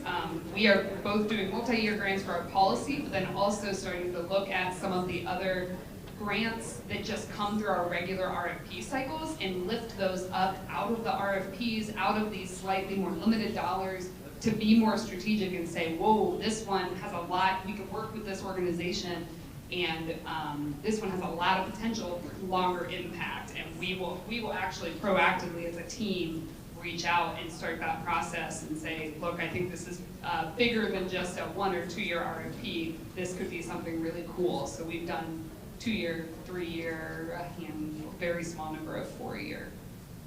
10 years down the road. And if you have a foundation that you're working with that isn't doing that, maybe suggest they check out the Trust-Based Philanthropy Project. There's a ton of resources. There's a cohort in Ohio and Cincinnati that was kind of on this journey together that was organized by Philanthropy Ohio, our membership organization. But it's a great resource for foundations. Like if you have a relationship with a program officer or a staff at a foundation, be like, hey, I heard this at a conference, maybe you should check it out. There's tons of great resources in shifting foundations' ways of thinking. Thank you. Next question. Hello everyone, my name is Miracle Norrid. I am a mental health first aid instructor from the National Council of Wellbeing. I'm also part of a grassroots 501c3 organization. One of our missions is to provide and promote emotional well-being, emotional and mental well-being to at-opportunity communities. But the problem that we're having is grassroots organizations do not qualify for some reason or having problems qualifying for funding for mental health first aid training for parents and for teens. So what advice would you give to grassroots organizations to help overcome that barrier? Are you a C3, 501c3 or no? Yes. I was just gonna say a lot of times like fiscal sponsorship. So I think what we've started to talk about, we have a focus trying to support more grassroots, smaller organizations, is sometimes like our dollars can be bad dollars. Megan can probably talk about this more. And so like that could be an issue, like if, especially for organizations that are just getting started, and if you get a large grant, like they can take you over like for your support test. And so I think having a fiscal sponsor, so having an organization that the money is able to go to help support you, could be an opportunity and something to look into. So it could be potentially like your Urban League or something. It could be your fiscal sponsor and they could actually receive the dollars. So I think even asking, like, try to understand what the issues are. And I think people probably don't do a good job of explaining. I think our team does an excellent job of like the support test and the dollars and making sure like we actually are checking 990 business and stuff like that. And so I think that there's a lot to that right mix of funding that a lot of times people don't realize. And so that can be part of the issue. Like a community foundation, we would call them good money, and we would call us bad money because we're a private foundation, so we're gonna go against that public support test that you have to hit. So in your first 5 years, you're given grace, but once you hit 5 years, you have to have 33 1/3% of your funding has to be public funding in order to maintain your C3 status. So if we have these small organizations with a budget of $25,000, $50,000 or something, and we're giving a multi-year grant of $100,000, we're gonna sink you, right? And we don't wanna do that. We never would want to do that. And so it's a conversation and understanding like who could accept this money as a fiscal sponsor partnership that would work with you because it's not gonna screw up their public support test. I love it. Y'all are dropping gems today. I hope y'all got all your things together because this is some great information. Yes, please. So I'm last, and I'm sitting here thinking, like, what's my question? They answered so good. But I will say some of the thoughts that I've had, and maybe you can add to it. I've heard a lot about centering community voice, and I appreciate that, and that's truly important when you think about funding a large organization, because you're wondering, well, who are the people that you're serving? So my first question is, are large organizations really the priority of funders? At what point does it go to the people that you claim you're serving? That's the first question. The second question is, I've heard a lot about the vetting, and I think you all have done a beautiful job of expressing to us what that vetting process looks like, the site visits, etc. But I know for a fact that there are organizations in the city of Detroit that will, soar through a site visit. They will put the bells and whistles out and they will look the greatest, but when you are in that organization and you know what is really happening, what is the accountability? Thereafter, I've secured the money. I've got the multi-year grant, and I'm still doing the people the disservice. But it looks good. So what is the ongoing accountability? Because I've heard of trust, what did you call it? Trust-based philanthropy. And I love that, but then you juxtapose that with, you trust me so much that now I have no accountability. Right. I'll see you in 5 years. Just keep the money coming. So I don't know. That's a lot, but I don't know. I don't have a question. I think you bring up some great points, and just thinking about like those or larger organizations. So I do think that in philanthropy, you are seeing a shift of people talking about they want to support smaller grassroots organizations, describing them as like smaller budgets. Maybe they aren't 501c3s, and so maybe they need sponsorships.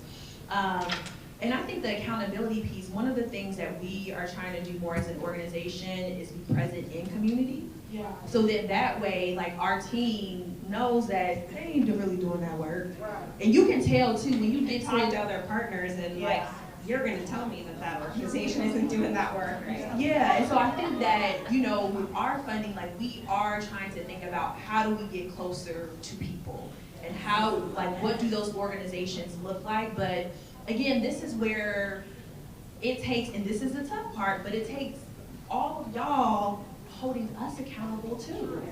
Because philanthropy is a field of unaccountability. I don't know this word, but like it truly. I mean, I literally said we're accountable to no donors, right? Like we're ourselves. I think we're good people and we have good intentions. You know what I'm saying? But like at the end of the day, but it takes. You get the wrong person in charge though, in power. Yeah. Right. So it takes like asking the right questions, and I think like saying like y'all done funded these people. They're not out here doing work, and I think we have to be able to have those conversations because a lot of people are out of touch, and because they're out of touch, they really don't know what's happening in the community. So for us, we're trying to do a better job of being present, having team members that are in community at meetings so that we have a better pulse.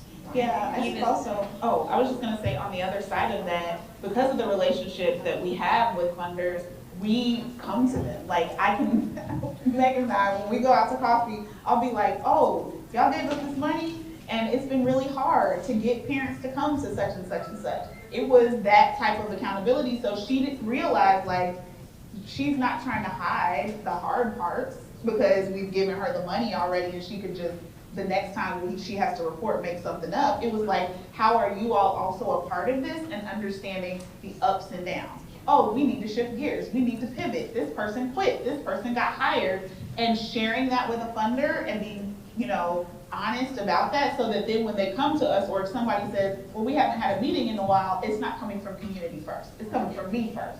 So she's already know, yeah, I know, somebody quit. And so they didn't have a meeting that week. Because I want to be the one, because I have to be accountable for the money, to come to them and be honest before somebody else says, oh, well, they didn't do what they were supposed to do.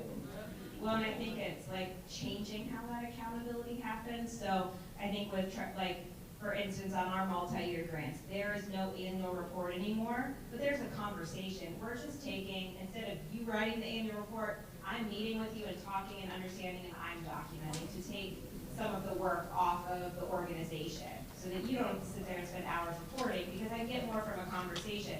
But it's being in community. I shouldn't wait till that year. Yeah. I shouldn't wait a whole year before I talk to Jab. Yeah. Like, we should connect multiple times. I should be at events. We should know what's happening. And so it's shifting the way we're accountable to each other and shifting what that process looks like and making it more over time instead of, I feel like it used to be this like, every year you submit a report and you report on your measures and the activities that happen. And so it's just changing what that looks like. So I think there's still accountability, but it looks very different and we have to be intentional about it. And it's on us to show up, right? Like, I can't never show up to an event or go into community, like we have to show up. Yeah. Yeah, I think two things came to mind that we definitely do at Greater Cincinnati Foundation at least. When there are some of those power imbalance partnerships between a bigger organization and a grassroots, as soon as I see that in an application, I am calling that grassroots organization. Most of the time I know somebody there and saying, what does this partnership look like for you, right? Do you feel like your time is being taken advantage of? Is it equitable? All of those different conversations. Did you know that you were being pulled into this, or was the first time you're every once in a while. And the other thing that we actually did on our community strategies team is that our whole team, for the most part, coming in the last year, has grown, and we are coming directly from our fields of interest. So I am the educational PO. I spent 16 years in education and youth services, only working for nonprofits, actually. Part of that in partnership with schools. That being said, if I see something come across my desk, I am calling my friend who's a teacher at such and such. I am calling my friend who works with, youth of all different kinds of disabilities at this school to say, like, what does this look like on the ground? Or I'm calling my friend who's a parent and saying, if you saw this come across your child's school, how interested would you be? So I think that's part of the value that our community strategies team really brings, is that we have done that in all these different sectors that we fund, is bring people straight from the field who still have those connections. That's awesome. We have one more question. Hi, I'm Pascal Swan here with the National Parenting Team today. And my question is, at the beginning, starting over relationships with funders, like there's already an inequity there when you can't even contact a program officer to start telling your story, or no like open invitation to come and just have a one-on-one conversation and say, this is who we are as an organization. We are actually the ones doing the work on the ground. Yeah. It's already starting from a place of inequity because you're only accepting invitations from those that you are in networks already, or tables that we have not been invited to yet, or have come from, I went to college with you, we're in institutes together, we're in the same circle. So it already comes from an ugly place. I'm wondering how you see that as, how do we change that part? Just even the relationship starting piece. Yeah, no, how do we change the relationships, because it starts off as an inequitable dynamic. We know that we live in a world of white supremacy and capitalism, so yeah, let's just call that out. And so when we think about philanthropy and how we got here, how do we change those things? I mean, we need people in all spaces, but I'll say, like, that's why I came back to philanthropy, like, part of it. Yeah, she was my cohort for a while and left. Then I came back. But it's because, like, you need people within philanthropy that can start to break those things down. Like, to your point, I think it's amazing to hear that, like, your colleagues, which I know many of them have come from different sectors, and so they're bringing those type of relationships, because I do feel that, philanthropy is very insular, and you have to try to figure out how to get in. And so, I mean, like, I feel bad. I'm like, I'm trying, because I feel like it is a sector that really, really needs work. And I hate to feel like I'm trying to do my part to help influence the sector. I hate to like tell people to like help bring us along, but I just wouldn't be discouraged by pushing a little bit, because I think that people don't know what they don't know, and sometimes you have in philanthropy people that have been there forever. Because they're typically good jobs, they stay there forever, they don't understand or get that like they're very just disconnected, and how like, I mean, to your point, like, these systems are built off of white supremacy culture, and so therefore these inequities sometimes continue to be perpetuated. Yeah. And so, I mean, like, I'm trying to do my part. I think, you know, calling and saying like, hey, there's no contact information. I would love to just grab, I would say don't be afraid to say, hey, I would just love to grab coffee just to learn more. While us on kind of the inside work to really try to make sure that this is a more equitable system and that everybody has equitable access to the program team. And I think so that, yes, push for sure. Like, not kidding. Send the trust-based philanthropy project to if you have relationships, like for real, because I think that's how we make change. And then on our end, you know, it's on us to push our peers too. I was on a panel a couple months ago, and I think I showed up to staff meeting after, and I was like, whoa, those people don't like me. I just blew up that panel. Because it was like us, it was ourselves in an arts organization talking about general operating support, trust-based philanthropy, and then there was these private foundations that were like, accountability, accountability, accountability, and talking about trying to get in the door, and I was like, oh my gosh, this is painful. And so it's on us to show up in those conversations too and push these new ideas, because that's what we believe we're going to get change. And I think there is, you know, there's a lot of old money that's sitting there that's been done this way for a long time, and we've got to start to shift that. And I think about, I hear a lot of people from Detroit. There are a lot of foundations in Detroit. Y'all should, hey, I'll be there Saturday. But y'all should really say, like, you know what, I was in Cincinnati that had a panel with funders. I would love to have a panel in our community with funders just to engage in a conversation. I found it very insightful. And so, and I'm happy to send emails. We have some relationships at Kresge, which is in Detroit, and there's some, I don't know what they're like as a whole. There are some, that's the old money. It is. There's some good staff people that we can connect.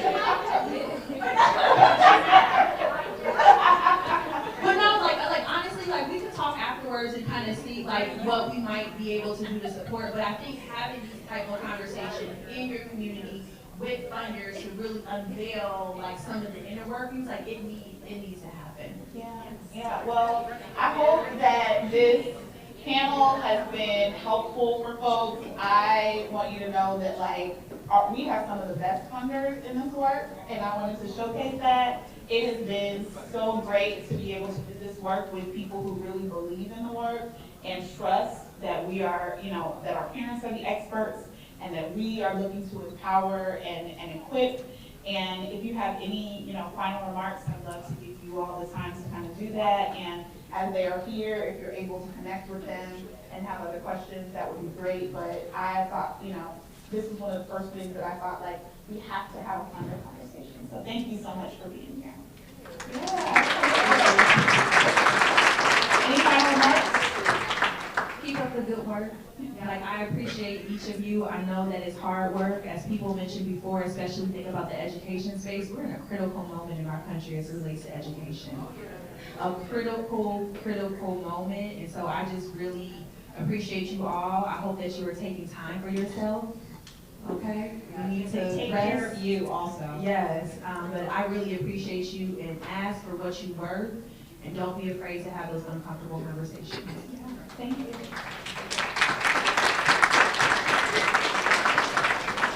And we are ready to begin the next segment. It was really important to me as we speak about building power, as we talk about caregivers who support students in the CPS school district, to also have students represented here. I am absolutely proud to have these two gentlemen. One is my firstborn, who is here to talk about things, and the other is his best friend, who has been, I will say, in my home, in my life.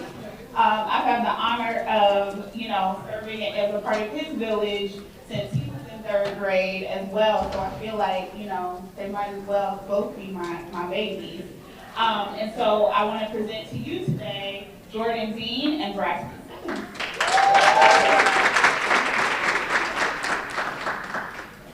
Hello, I'm Braxton James Simmons. I'm in the 12th grade.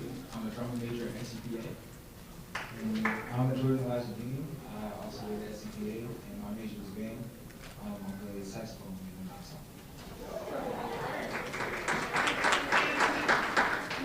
So we're going to have Jordan and Braxton talk about the ways that they have kind of taken up the torch as students to build power, to advocate for themselves and other students. So they're going to talk a little bit about the way that they've done that, not only in their school but in their community as well. And then we'll have some questions for them, but I kind of want to give them the chance to talk about the things that they've been doing because they're amazing young men. So who would like to start? I guess I'll start. Thank you. Yeah, absolutely. Yeah, I was raised to seek knowledge for myself and really speak out and be outspoken. And that led me to finding my best friend, Jordan right here. And that opened up a lot of doors for me in my life. Before I met him, I worked for a nonprofit called Youth Hope, and we sold bags down at Finley Market to raise money for LGBT plus kids to build homes for kids who were kicked out. And that really spoke to me in a way that made me want to really speak for the people who couldn't be spoken for. Then Jordan introduced me to Youth at the Center, and through that I learned a lot of valuable skills that really made me be the person I am today. I learned how to be organized. I learned how to speak for myself and how to speak in a way that people would understand what I was saying, but also be stern, if that makes sense. We then, through Youth at the Center, were able to plan three, plus the ones that we did for the Urban League, youth summits together, and we actually led 2 workshops together. We did one about toxic black masculinity, and we're going to explain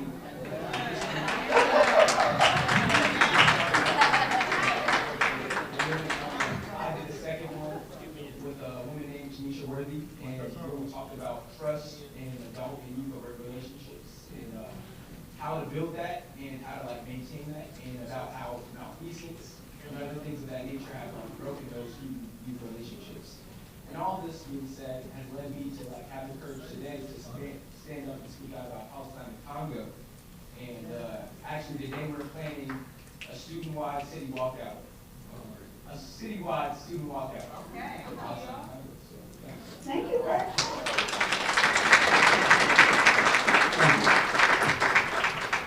Yes, so this one is my mother. And my first introduction, yeah, you can talk about that. My first introduction to community engagement was from her as a little one. Early 2010s, I would just be public idolized, and I would just be with all these characters and all these people who went to a better environment in the world. And so that being always a theme in my household, it led me to pathways like Youth at the Center, where I would work with Sean Jeffers and Tanisha Worthy, and we would be able to, with the help of the Urban League, to do these youth summits and have all these workshops about black masculinity. We wanted to do one with women as well. We need a woman to, of course, run it, but we want to help out. But we also want that, so we don't, but we had that, and to be able to give our opinions, our ideas, and do research and look up the facts of what we cared about and what was supposed to be cared about, how we felt in the community, was really something that was embedded in my identity.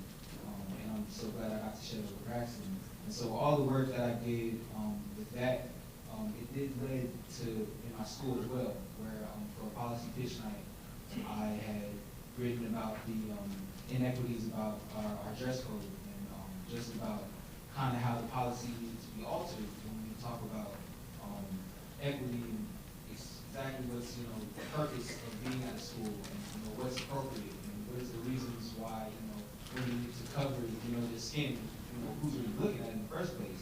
Things like that we're talking about and stuff like that, little stuff like that we don't really think is a big deal. But when we talk about larger things, larger aspects of sexism and all of that, and patriarchy and all of that kind of works to create a system that has us standing. rather than growing and evolving. So all the work that I did in Youth at the Center and Urban League really helped me to be the person that I am today, and helped me to be able to speak out in front of people in groups like this.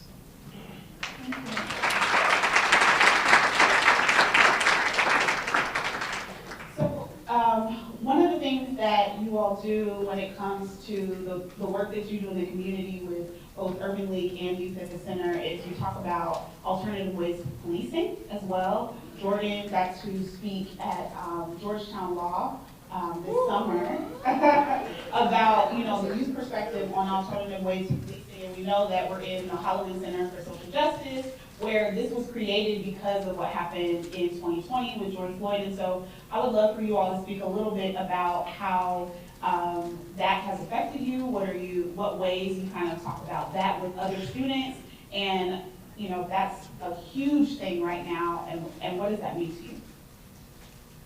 Yes. So when I spoke about that, a large part of what I was thinking about when we talk about alternative first responders and how we look at that aspect of like policing and like what exactly that teaching requires is the history. The history of America and the history of policing needs to be more like clear to kids who go to school, as much as it is to George Washington being the first president. It needs to like be understood. What exactly was policing? Why has like this social and racial tense been started? And all those things. And I felt like guests and other people that were there to talk, agreed on that. Like and I even asked a police officer, what is like the history? You guys didn't like teaching about it, and he was like, no, we thought about it like that. Like that should be a thing. I would think like when I learned something about it in school, I get the history of it. I like get what exactly happened, why it happened, what the rounds, where, who was there, why it happened, and all of that. And for policing, we don't really look at it. It's a system, and when you look at systems, like they're just meant to be done the way they've always been done for a matter of time. And when I talked about change, I talked about revolution, breaking rules, and looking how we, seeing how we look at rules, and then how we can alter them and change them for the better of our environment now. And so I feel like that was kind of my like step in where I kind of looked at the alternative process for like police. Yeah, and I think when it comes to policing and everything like that, I think we first one have to understand that crime is a social construct and not something that's like wrong or right, and like going into that, like I think a lot of students at our schools and how they really view the world is well, like I said, we go to a creative school, so a lot of the ways that people speak out and talk about these issues are creative. Me and Jordan, we both want to use things like that sort of aspect of field, the film and everything like that. And even talking back when we were talking about Black masculinity, like the first film of our nation was about Black people being these egregious creatures. It was racist. So, like he was saying, it's all about looking at the history and looking at the context of like which we see crime, and like less of like us seeing crime as like something that's wrong or right, and more of us realizing it's a way that society views what people do.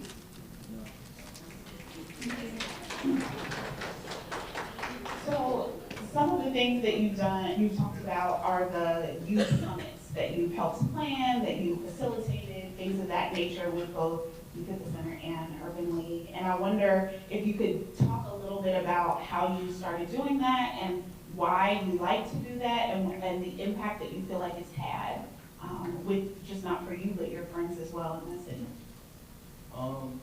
It's actually really been amazing. I've always enjoyed going to the things. So like from like 7th to 8th grade, you really can't plan them, and you have a smaller part in them. But when we first were introduced to it and allowed to even go, it was really fun. It was exciting to have these workshops where you can kind of like not only learn about the things and injustices going around in the world, but also have fun and meet new people and really experience Cincinnati as a greater whole. You know, going to SEPA, I've been going there since kindergarten, Jordan, third grade. You were kind of in a bubble. Like, you only know the people you know. But like going to these youth summits, you kind of branch out and get to know more people who are like-minded in the same way as you. But even planning them, from the aspect of planning them, it taught me a lot of skills, you know, when it came to like organizing things, talking to people, you know, human relations. It was a lot. And although it is a lot to plan, you have fun and enjoy it because you're planning it there with people who also want to see this thing kind of pull through. Not only because where else are teenagers and kids supposed to go in the city now that they've kicked us out of all the places, you know, that we like to go, but also because you get to talk about the issues that you're passionate about on a bigger platform and level than you would if you're just talking about it in a group of your friends. I agree. Actually, I feel like the summit is like actually like when the hard work pays off. Like, that's the fun part of it. Because when we're doing it, when we're thinking about all this stuff, we're thinking about the questions, we're thinking about Kahoot, we're thinking about how can we, get engagement, how can we get all the people. And the best thing about it is, find like-minded people and people that care about the same stuff that you do. You meet people that like have so much passion for the same things and so many different talking points and different perspectives. And I feel like that's what you need in this work. I'm sure everybody has different perspectives in this world, in this room about how the world should work and how we can get the world to be better. So I mean, it was just like that, but for young people, and to have a spot that was like so fun, that we could create once we were like in 9th grade to 10th grade to 12th grade. Like we can actually like say like, okay, what do we want to open with? What are things that we've like seen in the community that like we feel we should talk about? And all of those things, like it just felt like we kind of like we really had a hold on how we could get to our masses and our community, our group of young people and our friends. So that was the best thing about it. Awesome. So I want to shift gears a little bit. We are here, a lot of folks here work in education organizations, they're parents, this is the education squad. But from a student's perspective, I would love for you to share with us, what do you feel like are the top education issues right now? When you think about being in school, experiencing it firsthand, what would you say rises to the top as the things that people need to be more aware about, people need to build power around, people need to have action items toward? Well, one, and I think like first off, it's like when it comes to like what we're being taught and like the history of things and like the perspective, it's a very like not only I guess like whitewash, but a very Americanized view, which I guess are synonymous with each other. So like that's the first thing. Like, and even going to like in our school, you get we get a wider range of perspectives because you're in the arts and people are so free and so liberal about things typically. But even within that, I think like that's like a really big issue. And then when it comes down to it, like on a day-to-day basis, the way that we are like disciplined and the way that we are like governed is really weird. And in the sense of like even what Jordan was saying, like about how he was talking about the dress code, like that was like the biggest issue, like from like I don't even know, like 7th grade even to now, which is kind of crazy that like we were talking about the way that people were viewing our bodies all the way like at what like 10, 11, 12-year-olds. So that was a big thing.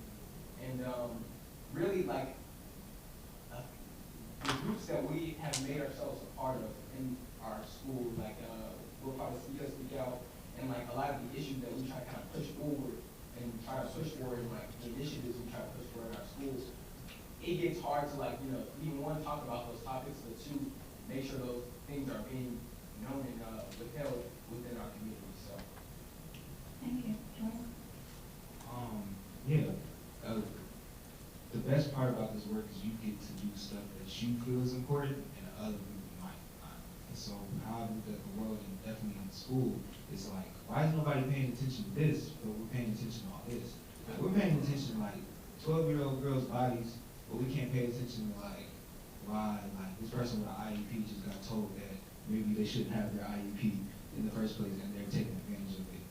Stuff like that. So that's like one thing that I really think needs to be paid attention to. IEPs for your children, for them to know that they have that and that they have the help, and for them to take advantage of it and use it as much as they can, and for the teachers to be on the same basis. And because I had an accident, and in that accident I had to gain an IEP, and so I've just been learning more about it. And it's just kind of a thing that they like to sweep under the rugs and treat those kids like that, but it needs to be paid attention to more. I think we need to definitely be more vocal about that. And then just like the social, communities in school that are promoted, maybe not unknowingly by the type of rules that are in like state now, but like the dress code was really big, and I know it's something people kind of had their different opinions on, but it just like, what I was arguing was it shouldn't matter if, we're wearing this and we're going to the school, because what honestly like makes me more scared is the attention that people are actually trying to get from the teachers, who would every 5 seconds be like, oh, you have to go to the office because I can't focus because your skin is out.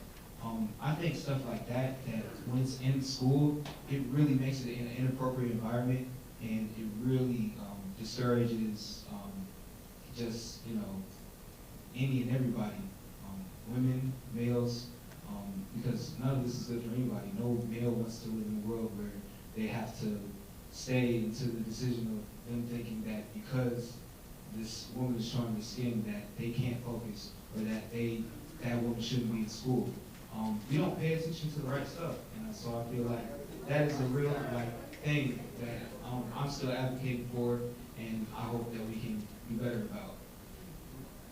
Thank you.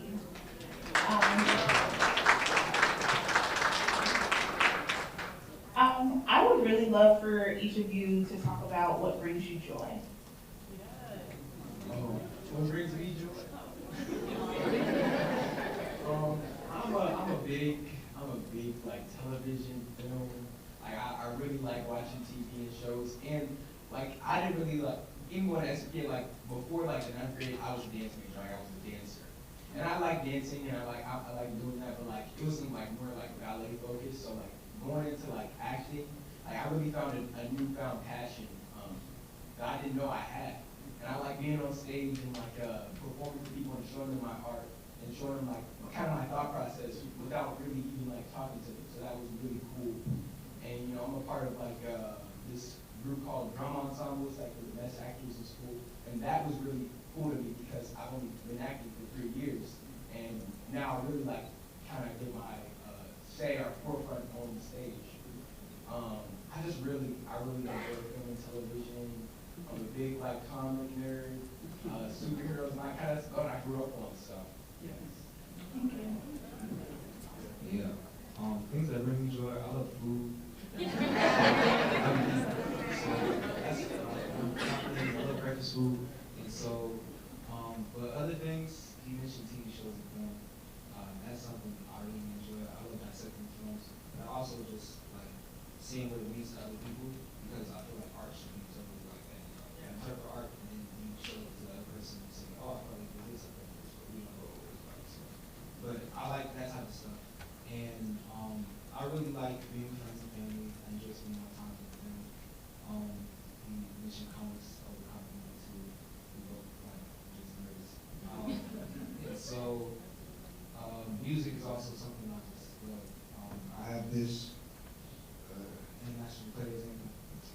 My shirt. I just love to listen to music. I love artists that I listen to. I think Spotify rap just came out. Apple Music rap just came out, so I just artists that I was listening to. But music has always been something in my family, something I still encourage with saxophone. So those are the things that I enjoy. Okay.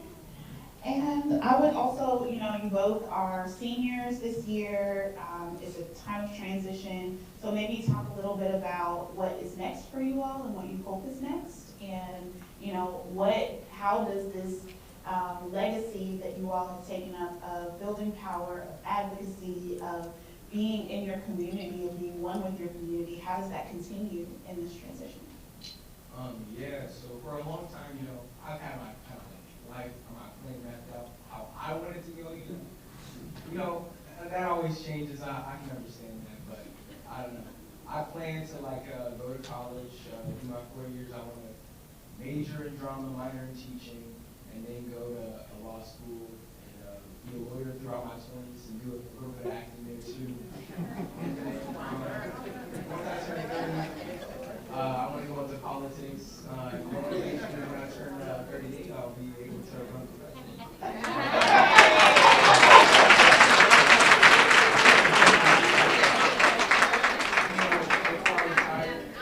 I want to start my own school, like an art school, like SCP, but better. So, yeah. I love it.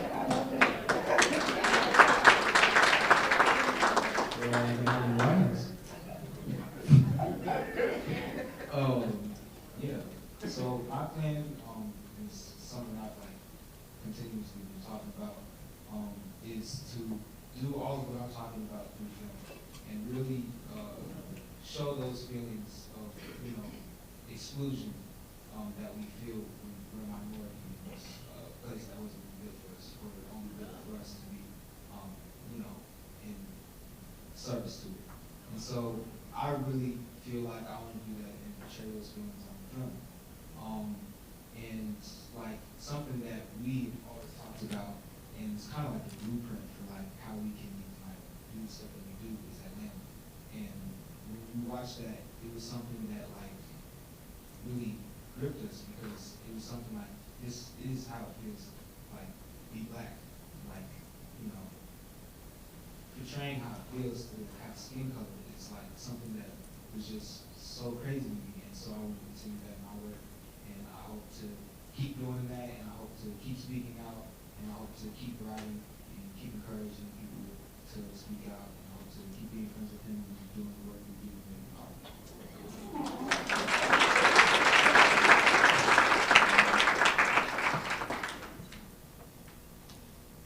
Okay, do we have questions from the audience? I don't have a question, I have a comment. You guys were phenomenal.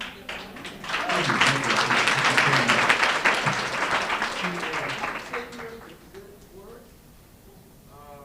and additionally, bring in more young people to be encouraged and empowered to do the work that you're doing.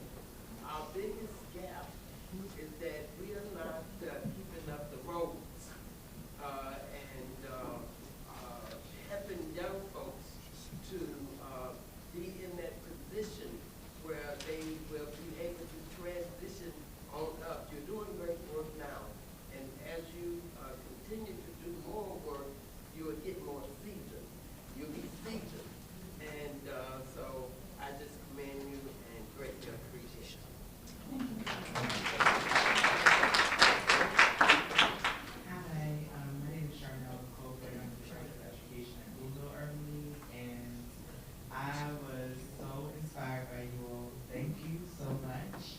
I come from a youth power background, which is very different from youth empowerment, and I'm wondering if y'all could talk about that a little bit. So I feel like, I guess my question is, for well-meaning adults who want to support you in your work that is youth power led, not necessarily youth empowerment, what are some of the things that you would expect from adults to support you in your work and your leading, not us telling you how to do it?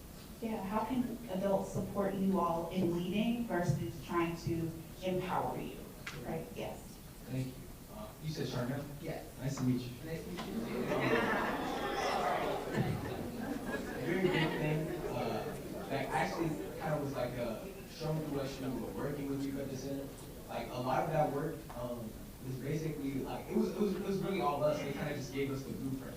So I think a really important thing is one, they created a space where we felt comfortable enough to not only talk, but also felt comfortable enough sharing things with them.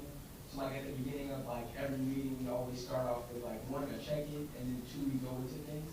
And so they give us a platform, but not necessarily, they don't necessarily take the mic if that makes sense. You know what I'm saying? The foundation that they laid allowed us to build the house, if that makes sense.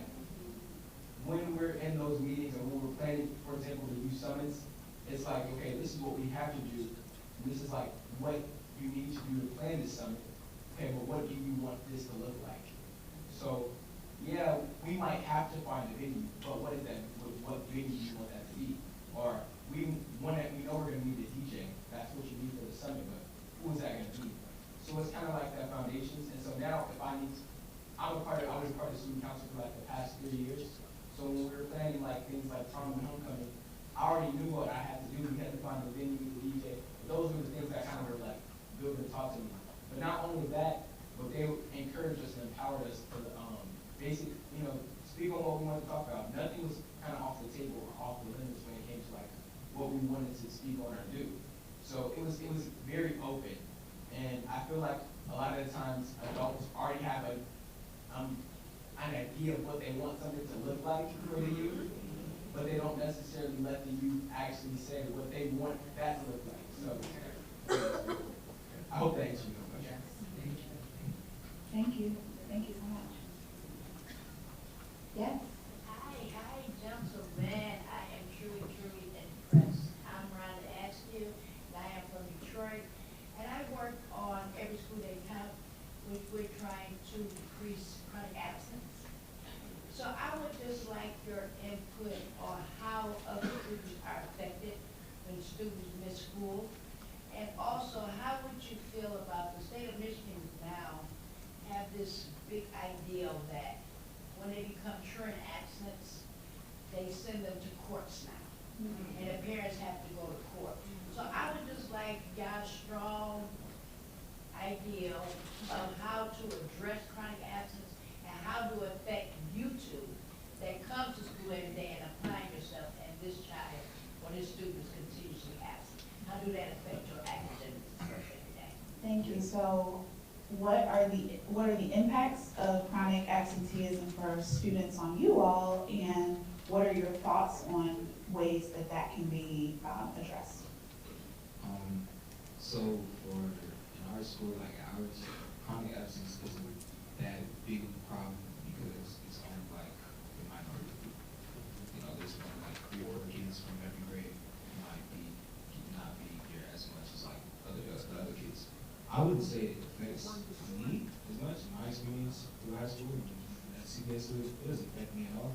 I don't think we should assume like people who go for that. Because I feel like a large part of that stuff and just other stuff that I've seen go down that kids have done and that teachers, or the CBS has gotten to court for, they're like the judge is like, why are you here? What's the reason? Like, why are we even doing this? So many other stuff to be covered. So and that's another thing where I was thinking, like, why are we paying attention to this? I think we can definitely better, the attendance, but I think it first starts with understanding why that student is late, why that student can't make it every day. I know I've heard a lot of stuff that goes down. You would believe it, and everybody says there's always an excuse for it. There is. There's always something that's going on, and I think there's always something we can do to try to help the students, because I just don't believe that, people are going to tell me that all these kids just don't want to come to school. That's just like what it is today. So I feel like I don't answer that. Thank you, but I need you to be sure. Thank you. Actually, I was thinking that should come to Chicago first. First, I want to say respect. Thank you so much for the work that you're doing and leading. My name is Naida, and I'm with Kids for Chicago, in Chicago, obviously.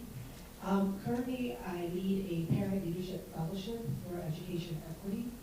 And one of the things we talk about is parenting for liberation, and thinking about creating these spaces of liberation for our youth.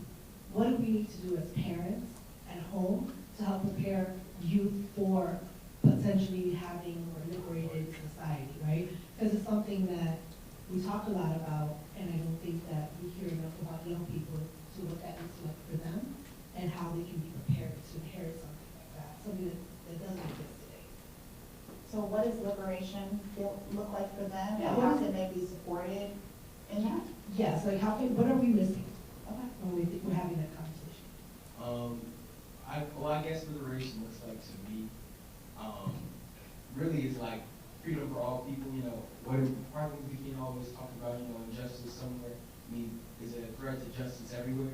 So, but I feel like in the ways that like parents and like you can help your kids at home, I guess, like better themselves for a more liberated society is, I guess, well, one, I think it's very important to have those conversations and have those open forums. Something that I've always had in my household since I was like young, and like my mom got a lot of flack for, like while raising me, was like the fact that we had very open and candid conversations. Like me and my mom, while we may argue sometimes or even have discussions, like it's never like nothing's ever off the table or nothing's ever off the like limits of like having a discussion about. So when I had questions, she just answered them to her best ability and honestly, and then we had discussions about that. But I think a lot of people and a lot of like parents and adults today like for kids to be seen, not heard. So in that case, it's like, oh, you know, why do I have to do this? Like, why do I have to go to bed at this time? Oh, because you just have to, you know. And it's a lot of I think it's about like the discipline and the way that you allow your child to speak. I've always, like I said, I've always been able to like have that sort of like outspokenness and like communication, and as long as it was in a respectful manner. And so I feel like if you teach your child to be respectful, one, but also two, have that open line of communication, it allows you to be more outspoken as you grow. Thank you. And I know it's a long line, and I just want to say there is a film I'd like to share with you all, if you allow me to, about, it's done by young Puerto Ricans in Puerto Rico, and they did a film that talks about colonialism and gentrification on the island. I would love to share that with you. Awesome. Thank you so much. Thank you. Yeah. Next question. So, as I stood in line, many of my questions were answered. So I want to say, first of all, Mom, thank you for the discussion. And to both of you young men, we know that black men, young black men like you are not a monolith. We talked about centering the voice for the ones, this is who we are. Okay, at every level that you find us, this is the way people black we are. And I'm a mom of some. So I just wanted to say that, well, what I will say that I haven't heard is, to create more, maybe not at the early meeting, as we all go back to our, I'm sorry, I am Tanya Winters from Atlanta, representing the National Parents Union. I'm gonna be rolling up that. How do we get in contact with you? What types of forums would you like to see where your voice is at the center, having conversations with adults like this?